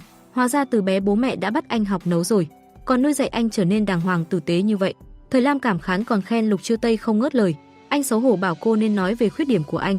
Cô nói tình nhân trong mắt Hóa Tây Thi, nếu như có khuyết điểm thì chắc chắn là do quá xinh đẹp. Miệng em sao hôm nay ngọt thế? Cô liền hôn anh một cái hỏi đã đủ ngọt hay chưa. Khi đó Giai Giai và trợ lý Lâm đang trò chuyện với nhau. Anh chia sẻ, từ lúc bắt đầu đi tìm việc đã đọc ngôn tình vì nghĩ rằng có thể sẽ tiếp xúc với tổng tài. Không ngờ tìm được một chân trời mới và yêu thích cách kể chuyện của Giai Giai. Anh lại hỏi cô tại sao lại viết loại tiểu thuyết này. Cô kể khi mình lên cấp 3 bố mẹ ly hôn nên mới đọc ngôn tình để chữa lành vết thương trong lòng. Từ đó đam mê thể loại này và muốn truyền tải nó cho mọi người. Lúc này bố mẹ Chiêu Tây và Diệp Thời Lam vui vẻ ăn cơm với nhau. Họ còn khen tài nghệ nấu ăn của cô rất tốt nhưng Thời Lam lại rất khiêm tốn. Chiêu Tây mới chen vào khen cô rất có năng khiếu từ chuyện lái xe tới việc chơi cầu lông. Cô nói tất cả đều được học từ bố mình. Bác trai bụt miệng hỏi Thời Lam, bố mẹ cháu có khỏe hay không, làm bầu không khí đột nhiên khó xử hơn. Tuy nhiên Thời Lam đã bắt đầu cởi mở hơn về người bố quá cố của cô. Lúc đầu cô cảm thấy rất oán trách ông ấy nhưng giờ mới nhận ra mình oán trách bố chỉ là vì quá yêu thương bố mà thôi. Thời Lam nói cô đã buông bỏ được rồi nên mọi người không cần né tránh khi nói tới vấn đề này nữa. Sau bữa cơm Lục Chiêu Tây đưa Thời Lam về nhà. Anh cho cô biết chuyện hai người hẹn hò đã đồn khắp bệnh viện rồi. Thảo nào gần đây mọi người rất hay chào hỏi Thời Lam dù cho không quen biết. Được đối xử đặc biệt như vậy làm cô rất khó xử nên Chiêu Tây đã trấn an Thời Lam. Nếu chúng ta không thừa nhận thì mọi chuyện sẽ sớm qua. Ngày hôm sau Thời Lam đã quay lại với công việc bác sĩ khoa nhi của cô. Buổi tối cô cùng mọi người trong khoa đi ăn chúc mừng. Trong bữa tiệc bọn họ nhắc về tin đồn Thời Lam đang hẹn hò với viện trưởng nhưng cô lại phủ nhận ngay. Họ còn nói có tin đồn viện trưởng là thiếu gia thích trêu ong ngẹo bướm đang đùa giỡn tình cảm của Thời Lam. Nếu thật sự có tin đồn như vậy quả thật quá oan ức cho anh. Thời Lam cảm thấy rất buồn khi người khác nói không tốt về Chiêu Tây, vì thế cô quyết định tự mình công khai mối quan hệ này. Cũng không phải yêu đương vụng trộm gì, sao phải che giấu cơ chứ. Thời Lam gọi Chiêu Tây đến đón mình, còn nắm tay anh trước mặt tất cả mọi người. Họ chính thức công khai mối quan hệ của bọn họ. Cô nói không muốn vì mình mà Lục Chiêu Tây bị mang tiếng lừa tình phải chịu ấm ức như vậy. Giờ đây nói ra được rồi, trong lòng cô cảm thấy nhẹ nhõm. Lục Chiêu Tây không cảm thấy phải chịu ấm ức gì, chỉ cần Thời Lam muốn anh đều sẽ làm theo ý cô. Hôm sau, viện phó cao đột nhiên đến yêu cầu Thời Lam tham gia phát biểu trong đại hội động viên viện trợ y tế. Cô lấy lý do không giỏi ăn nói để từ chối, nhưng ông ta lại bảo không phải cô là bạn gái viện trưởng hay sao? Cô lên bục phát biểu sẽ hiệu quả cao hơn. Viện phó đã lấy lý do như vậy ép Thời Lam. Cô không còn cách nào đành phải nhận lời ông ấy. Buổi trưa Lục Chiêu Tây đi ăn cùng trợ lý Lâm. Sở dĩ anh không ăn cùng Thời Lam là vì cả hai đã thỏa thuận tránh chạm mặt nhau ở bệnh viện. Trợ lý Lâm cho viện trưởng biết. Còn có tin đồn Thời Lam là một người phụ nữ tâm cơ muốn lợi dụng gia thế của anh để một bước lên mây. Lục Chiêu Tây không ngờ người ta lại nói xấu bạn gái anh như thế. Anh cảm thấy rất đau lòng thay cho cô. Khi Thời Lam cùng bác sĩ Tăng về bệnh viện, mấy cô y tá ở lễ tân cứ xì xào sau lưng cô. Buổi tối cô phải ở lại bệnh viện để chuẩn bị cho bài phát biểu. Chiêu Tây mang tới cho cô một ly cà phê. Anh còn nói đêm nay sẽ ở lại với cô. Anh hỏi Thời Lam có thích thú cưng hay không. Cô bảo là rất thích nhưng lại không có thời gian chăm sóc chúng. Thế anh tặng cho em dây chuyền được không? Không đợi cô đáp lời, anh đã lấy ra sợi dây chuyền chuẩn bị từ lâu. Thời Lam thật sự rất thích nó, còn nhờ Chiêu Tây đeo cho cô. Cô mong anh đừng tặng những món quà đắt tiền vượt xa mức chi trả của cô, nếu không cô sẽ cảm thấy rất áp lực. Chiêu Tây rất muốn ghi âm lại những lời này để họ biết bạn gái anh không phải là kẻ đào mỏ, nhưng cách làm này thật sự không ổn, có khi còn phản tác dụng khiến người ta nghĩ rằng cô cố tình nói như vậy để tẩy trắng bản thân, nên cứ để thuận theo tự nhiên, ai nói gì cứ mặc kệ họ. Chiêu Tây nhìn thấy người con gái mình yêu hiểu chuyện như vậy liền nói, hay là chúng ta kết hôn đi. Thời Lam cười đùa véo mặt anh nói rằng, đợi em mua được nhà rồi em nhất định sẽ cưới anh. Sáng hôm sau cô nhìn thấy Giai Giai nhắn tin với trợ lý Lâm còn cười tủm tỉm. Cô liền hỏi rằng anh ấy đang tán cậu à? Chắc là vậy đó, bởi vì bọn mình tình trong như đã mặt ngoài rồi. Cô tiết lộ, đang nhờ trợ lý Lâm tìm một nơi giúp cô mở quán cà phê. Lúc này Lục Chiêu Tây đang trên đường lái xe nhưng tâm trí anh vẫn luôn nhớ tới tin đồn Kuang Wei khác nói về người yêu mình. Diệp Thời Lam là một người phụ nữ không từ thủ đoạn, ham muốn vinh hoa phú quý, muốn lợi dụng anh một bước lên mây. Anh thấy người mình yêu phải chịu những lời đàm tiếu xấu xa như vậy trong lòng vô cùng khó chịu. Anh cho rằng những tin đồn này và chuyện viện phó cao nhờ Thời Lam phát biểu chắc chắn có liên quan với nhau. Trợ lý Lâm suy đoán nếu đúng như vậy, ông ấy chắc chắn sẽ có thêm những hành động tiếp theo. Còn về mục đích của ông, anh nhất định sẽ theo dõi chặt chẽ. Khi đó trong đại hội sau khi Thời Lam phát biểu xong, viện phó cao đã kêu mọi người có thắc mắc gì hãy đặt câu hỏi cho cô ấy. Các bác sĩ lần lượt đặt câu hỏi khi cô còn làm việc ở thôn Đào Nguyên. Tiếp theo có một bác sĩ nam hỏi về chuyện cô yêu đương với viện trưởng ở thôn Đào Nguyên. Viện phó nói đây là vấn đề nhạy cảm không thể trả lời. Ông còn chỉ về Chiêu Tây đang ngồi phía sau hỏi anh có muốn nói gì hay không. Anh liền bước lên trả lời cho câu hỏi của bác sĩ nam vừa nãy. Anh nói sau khi gặp nạn tại thôn Đào Nguyên và được Diệp Thời Lam giúp đỡ, sau khi quay về trong lòng cứ luôn khắc ghi hình bóng của cô. Có lẽ đây chính là cảm giác yêu từ cái nhìn đầu tiên, vì vậy đã mặt dày theo đuổi cô ấy. Anh mong mọi người đừng làm quá chuyện này lên, sợ cô ấy sẽ chạy mất. Mọi người cười vui vẻ đồng ý với viện trưởng. Chiêu Tây hẹn Thời Lam sau khi chơi cầu lông xong hãy đi ăn trưa với nhau. Ăn xong sẽ đi mua mỹ phẩm cho cô và để một bộ ở nhà anh. Như vậy nếu cô có trang điểm cũng sẽ tiện hơn. Thời Lam dự định trong kỳ nghỉ cuối năm sắp tới cô sẽ đưa Chiêu Tây về ra mắt mẹ. Cô định nói hết sự thật cho bà biết. Theo những gì Chiêu Tây quan sát tại hội trường, anh nhận thấy mọi người đều tò mò về chuyện tình cảm của Thời Lam chứ không ai có ác ý. Chắc chắn tin đồn là do viện phó cao bày ra. Anh ra lệnh cho trợ lý Lâm điều tra người đằng sau ông ta. Không lâu sau, viện phó cao đã cho người đăng tin Diệp Thời Lam giả làm cô gái ngây thơ quyến rũ tân viện trưởng, một bước lên mây bước chân vào hàng môn. Người này còn rất biết dắt mũi dư luận, đan xen chuyện chủ nhiệm khoa nhi vì không xếp ca cho cô mà bị cắt chức. Cũng không biết cô dùng thủ đoạn gì vừa quay lại bệnh viện đã được làm trợ lý viện trưởng. Ngay sau đó trợ lý Lâm thông báo tin này cho Lục Chiêu Tây và đợi anh tới văn phòng giải quyết. Lục Chiêu Tây vội vàng đi tìm Thời Lam vì biết cô chắc chắn đã xem bài viết đó rồi. Anh lo lắng cho Thời Lam bảo em đừng cố gắng tỏ ra mạnh mẽ, nhưng cô vẫn nói mình không sao và kêu anh mau đi làm việc. Phòng bia của công ty đã liên hệ nhờ xóa bài viết, nhưng người kia đã đăng nó lên rất nhiều nền tảng mạng xã hội, có xóa cũng vô ích. Lục Chiêu Tây vô cùng phẫn nộ muốn đi tìm viện phó cao để giải quyết, nhưng trợ lý Lâm đã cản anh lại. Nếu bây giờ làm quá mọi chuyện lên sẽ bứt dây động rừng làm ảnh hưởng tới kế hoạch của họ. Trợ lý Lâm phân tích viện phó cao muốn công kích Thời Lam đầu tiên bởi vì cô là bạn gái của anh. Nếu dùng tiêu đề cô gái đánh đổi thân thể để leo cao thì sẽ thu hút rất nhiều bàn tán từ dư luận. Điều đó sẽ khiến mọi người chỉ trích Diệp Thời Lam, sau đó sẽ là Lục Chiêu Tây. Ông ta sẽ biến nó trở thành mối bê bối lớn của bệnh viện An Tinh. Từ đó ông ta sẽ đứng ra nói anh không phù hợp với chức viện trưởng và cắt chức Lục Chiêu Tây. Bên này Thời Lam lên mạng đọc bình luận từ Giang Cư Mận, tất cả đều chỉ trích cô là loại phụ nữ không ra gì, suốt ngày bên viện trưởng làm anh mụ mị đầu óc. Không những họ chỉ trích cô mà còn bôi nhọ Lục Chiêu Tây. Họ mắng anh là loại người không biết suy nghĩ, chỉ biết làm theo cảm tính của bạn gái. Thời Lam nhìn thấy anh bị bôi nhọ như vậy trong lòng rất buồn. Đột nhiên Chiêu Tây đến lấy điện thoại ra khuyên cô đừng đọc nữa. Điều đó chỉ khiến tâm trạng tệ hơn thôi. Anh đưa Thời Lam đến văn phòng mời cô ăn bánh ngọt để cải thiện tinh thần. Thời Lam ngây thơ nghĩ rằng vì mình mà Lục Chiêu Tây bị liên lụy, nhưng anh lại cho cô biết mọi chuyện đều do người khác nhắm vào mình. Cô chỉ là người vô tội bị lôi vào cuộc chơi này mà thôi. Anh tiết lộ mình đến bệnh viện An Tinh nhậm chức là để giải quyết tình hình lãnh đạo cắn xé nhau. Vì điều ấy mà ảnh hưởng đến tinh thần làm việc của bác sĩ tại bệnh viện. Mặt khác là anh muốn giải quyết tất cả những con sâu làm dầu nồi canh ở đây. Lúc trước ông Cao là cấp dưới của bố Lục Chiêu Tây. Ông ta luôn câu kết bè phái trong tập đoàn âm thầm hưởng lợi làm ảnh hưởng không nhỏ tới lợi ích của các cổ đông. Anh đoán có vẻ như viện phó Cao cũng biết Chiêu Tây muốn lợi dụng đợt kiểm toán lần này để tìm ra khe hở và bè phái của ông ta. Vì điều ấy mà ông ta muốn hãm hại Lục Chiêu Tây và Thời Lam. Ông ta muốn tạo nên vụ bê bối lớn khiến anh không thể ngồi yên trên chức viện trưởng. Thời Lam sau khi biết rõ mọi chuyện tâm trạng đã trở nên lạc quan hơn. Cô cảm thấy mừng khi biết mình không làm liên lụy tới Chiêu Tây mà còn đang giúp anh đối phó với Cao Hiên. Cùng lúc này trợ lý Lâm đang gặp Lục tổng. Trước nay anh luôn báo cáo mọi chuyện của Lục Chiêu Tây cho ông mà anh ấy không hề hay biết. Phòng bia cũng là ông bảo họ khoan hãy xử lý bài viết. Ông muốn để cho Cao Hiên đắc ý xem ông ta còn quân bài gì trong tay rồi tóm gọn hết một lượt. Ngay sau đó ông ra lệnh tạm ngưng lại công việc của Diệp Thời Lam. Trợ lý Lâm đã thông báo tin này đến cho Chiêu Tây và cô ấy. Anh nói đây là quyết định của Lục tổng đưa ra. Thời Lam vừa quay về nhà đã nhìn thấy Giai Giai đang nghiêm túc viết bài phản biện cho tin đồn thất thiệt của cô. Dù gì cô cũng là dân viết lách chuyên nghiệp, sao có thể để bạn mình bị ức hiếp như vậy. Thời Lam rất cảm động sự nhiệt tình của Giai Giai, như chuyện này không cần thiết nữa. Cô kể cho bạn thân biết, mọi chuyện là do có người muốn nhắm vào Lục Chiêu Tây bày ra. Chỉ cần biết rõ đầu đuôi của sự việc thì cô đã không còn bận lòng đến nó nữa. Giai Giai cảm thấy rất có lý. Cô viết tiểu thuyết mạng bao năm qua cũng bị chửi không ít lần. Chỉ cần không quan tâm đến những đứa chuyên đi múa bàn phim nữa là được rồi. Bên này Lục Chiêu Tây đang nói chuyện với bố. Anh trách ông tại sao lại dừng xếp ca cho Thời Lam. Làm như vậy không phải đang ngầm thừa nhận bài viết kia hay sao? Bố giải thích cho anh biết, anh hẹn hò bạn gái trong lúc đang làm nhiệm vụ cho tập đoàn đã là sai rồi. Còn ở thôn Đào Nguyên thể hiện rõ tình ý giữa hai người mới khiến tin đồn trở nên tồi tệ hơn. Bố nói cho con biết, cuộc đời của con lớn lên đã quá thành công và mỹ mãn. Vì điều đó nên con sẽ không lường trước được Cao Hiên sẽ dùng thủ đoạn hèn hạ gì đối phó với con. Ông nói trên đời này không có thứ gì là sạch sẽ tuyệt đối cả.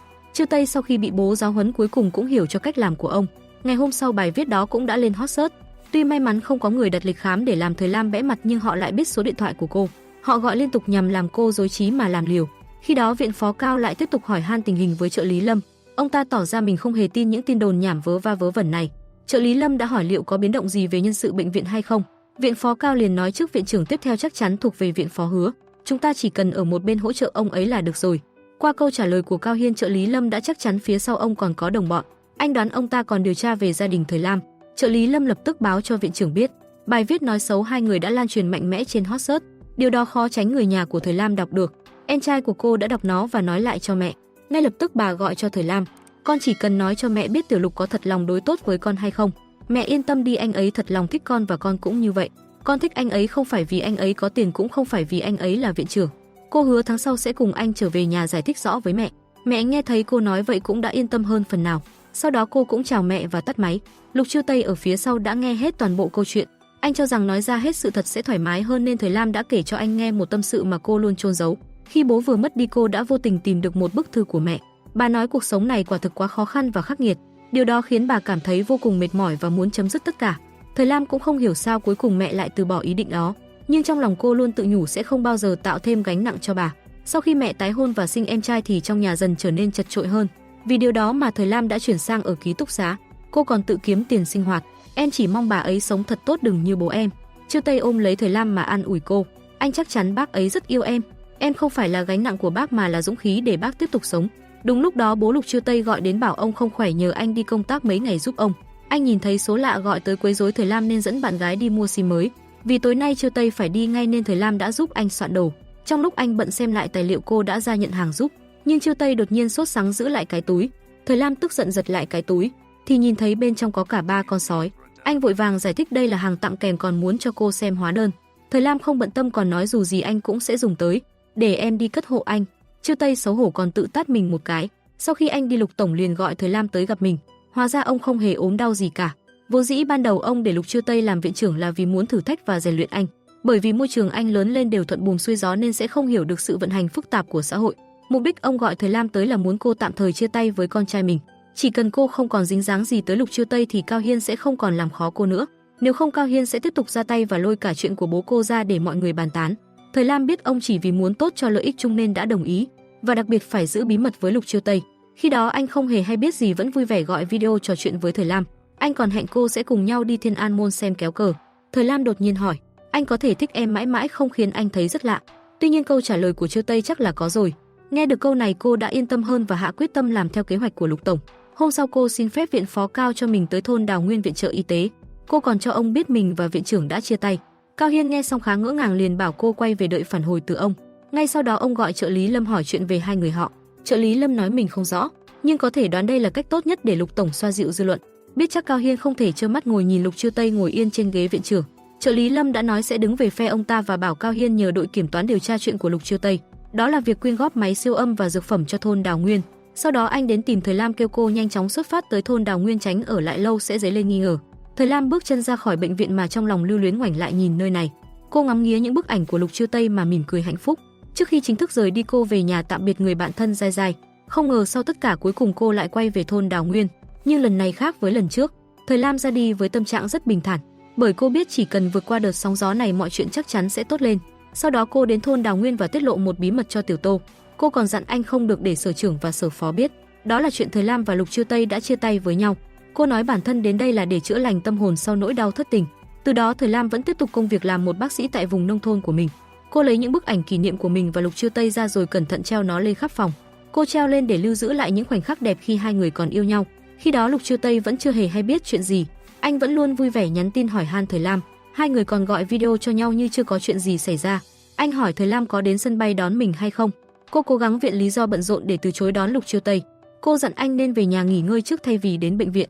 Vừa cúp máy cô đã cầu trời cho trợ lý Lâm nhất định phải giải thích rõ với anh ấy, nếu không lòng cô sẽ cảm thấy tội lỗi lắm.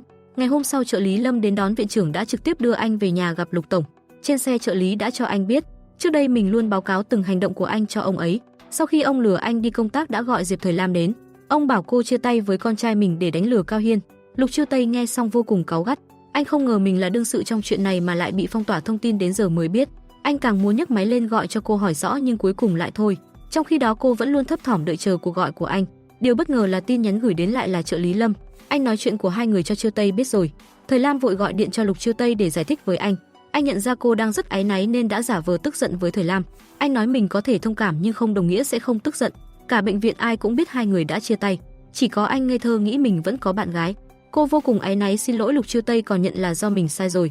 Anh vui vẻ cười tít mắt khi trêu chọc được Thời Lam. Sau đó tiếng chuông cửa đột nhiên vang lên.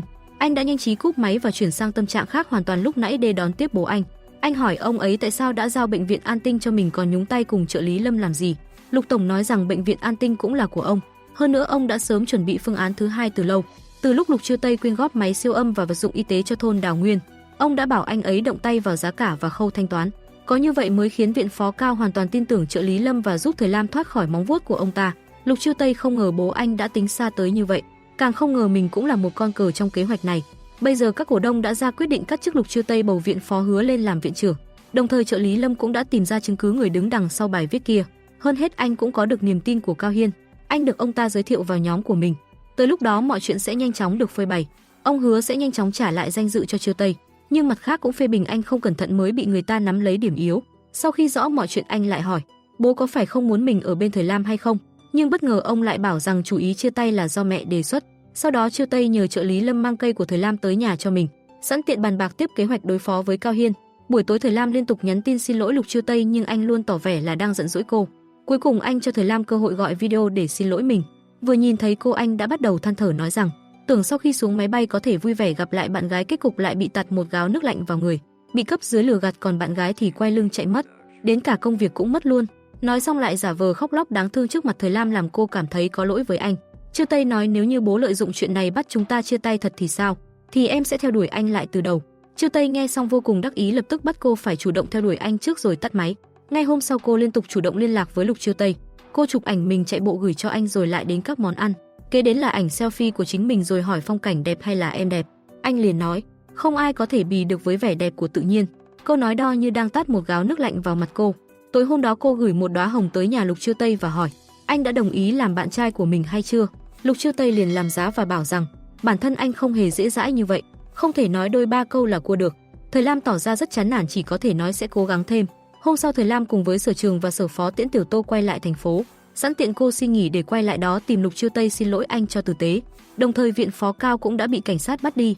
Chuyện ông thuê người viết bài bôi nhọ viện trưởng và Thời Lam cũng được phơi bày. Anh đến gặp viện phó Hứa và bàn giao công việc viện trưởng.